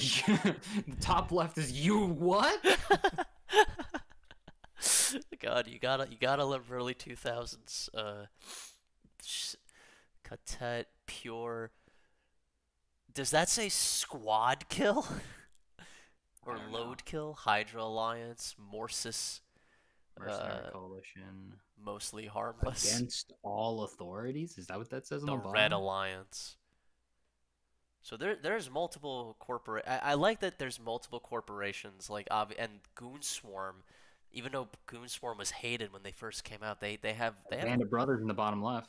yeah, Band of Brothers are the most hated, Road. but Oh, Goon does that say, is that squad kill or does that say road kill? against all authorities.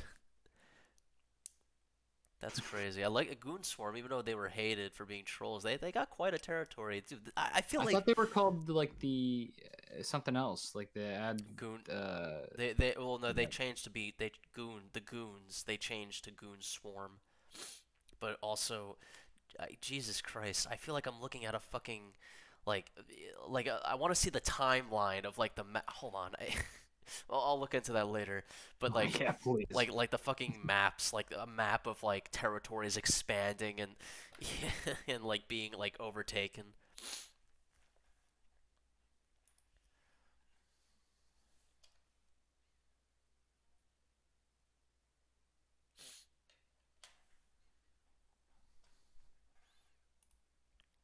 Immediately attractive was the attempt to give a price to ships in real-world fiat currency. Here we Partway go. through his article, Here we Rossinial go. writes a Something relatively Russian, short here we go. passage about the loss of Steve the Titan. Quote, "It's not hard to see why Band of Brothers would want to attack the biggest alliance in the game. The riches were there for the taking, and the alliance leader, one Sivok, piloted the first and then only Titan-class ship in the game. It was a giant behemoth that has been valued in real-world cash at around 4,000 British pounds. Band of Brothers seized the first Titan kill in controversial circumstances That's about and sealed the 4,000 pounds. Is like Ascendant Frontier. That was the name of the for the goons, or at least the players who came over from Earth and Beyond. yeah. That was the other name I was thinking Yeah, so hold on, that's Canadian. US dollars. Think pounds and dollars. No, in American dollars. Jesus. Yeah, that's like $5,000. And 6.8 K Canadian. God, the Canadian dollar is fucking is dropping. Oh boy. fate of Ascendant Frontier." End quote. This passing attempt at an approximation of price would become a tradition in coverage of the game. The daunting complexity of EVE's mechanics and the tangle of relationships between corporations, alliances, and even corporations within alliances made it nearly impossible to summarize in the space afforded an article in a gaming publication, meaning that the conflicts necessarily had to be simplified in order to both be made intelligible and concise enough to fit within the restrictive word limits. Many of those who read these articles became enamored with the concept of partaking in such massive record-breaking battles and began signing up for EVE themselves. For CCP, war was good for business. But those who were fighting the war were facing unprecedented problems. Nate Combs, in a blog from 2007 titled NBSI and the Grey Problem, writes that, quote, "Members within an alliance are marked by varying colors. Green means that fellow is a corporation member, blue he's part of the alliance, etc. Degrees of separation, even among buddies. Red in several flavors distinguishes shades of bad guy. The problem is with the gray.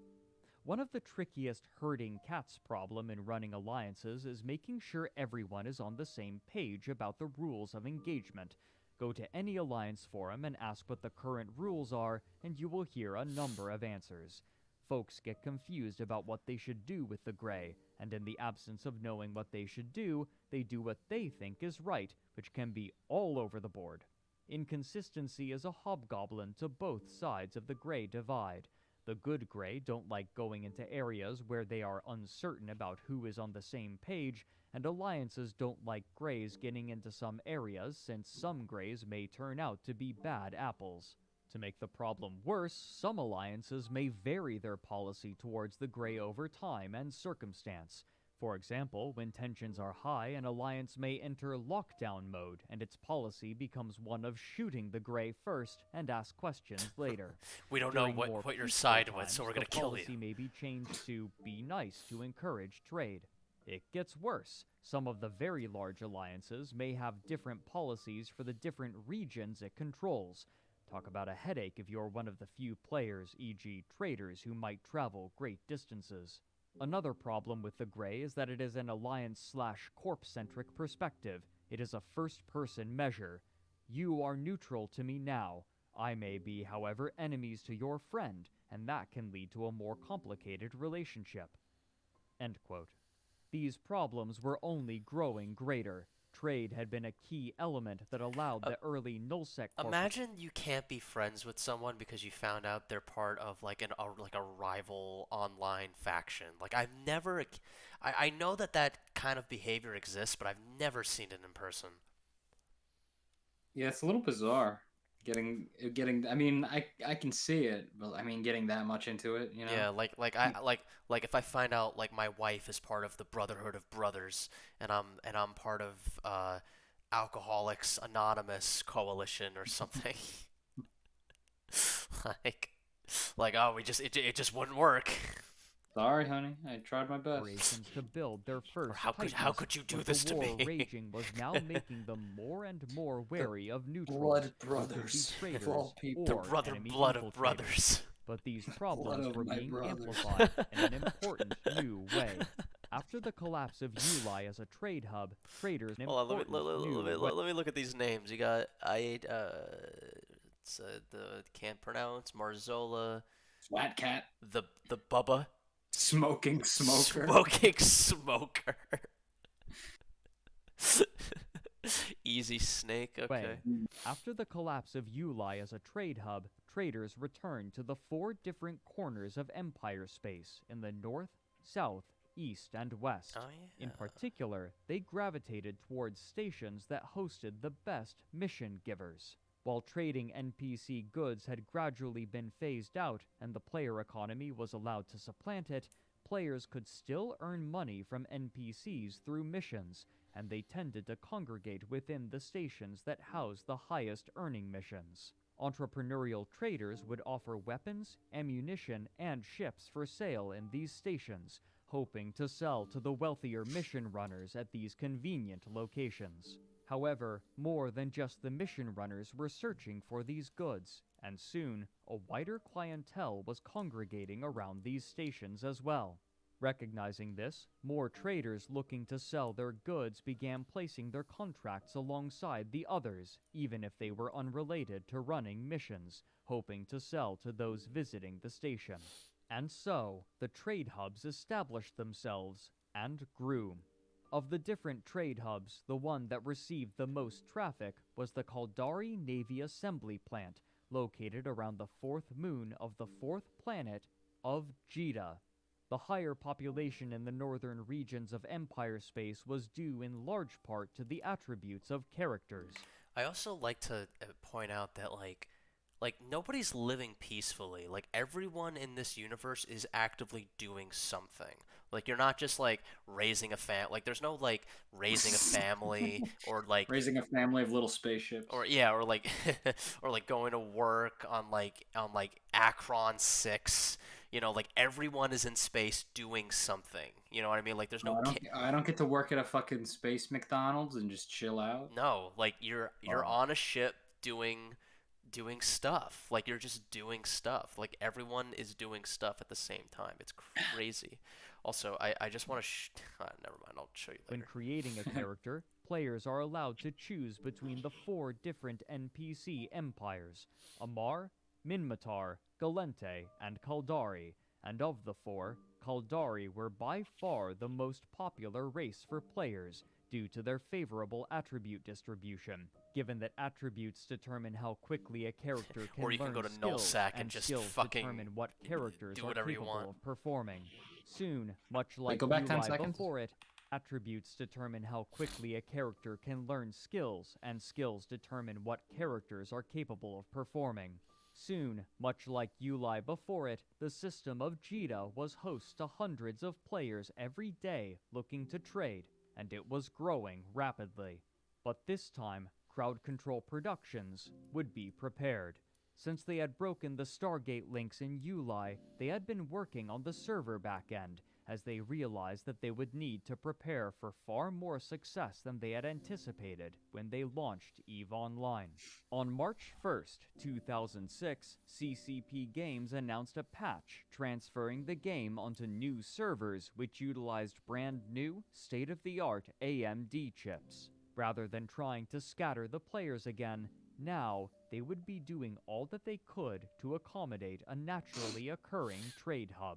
Soon, a single server would be dedicated exclusively to the system of JITA to manage the massive influx of traffic, as well as some permanent residents who began to participate in the day trading of commodities. With trade now being allowed to centralize, this also meant that if a particular commodity crashed, then it crashed for everyone in the game at once with little recourse. But while this new trade hub was located in Empire space, its establishment significantly affected the culture of Nullsec. The northern regions had always been wealthy due to their natural resources and general proximity to HiSec, but the emergence of JITA guaranteed much easier access to what would soon become the undisputed center of the economy in New Eden, given that JITA was less than 10 Stargate jumps away from the nearest northern Nullsec systems. Trading between Empire space and the northern regions only became easier as time passed. But the inverse was true for the southern regions. The distance between JITA and Delve, for example, was many times longer, and where they once had been able to trade with Empire space easily, they now had to travel much farther to sell their goods. As time passed, those Nullsec alliances living in the south would begin to develop their own internal economies. Leaders would encourage their alliance members to trade exclusively with one another, in many cases creating not only an economic but a cultural divide between the players in the southern regions and the players in the rest of New Eden. But in the in-between spaces, an entirely new sort of dynamic was evolving, one forgotten by most. You want to call it there? Yeah. Alright, 3 hours or only 2 2 hours, hours. and Jesus. That's like, well, that's a third of the way. Yep. It's probably going to be like 2 more streams. Yeah, at least. Alright, it's going to be it.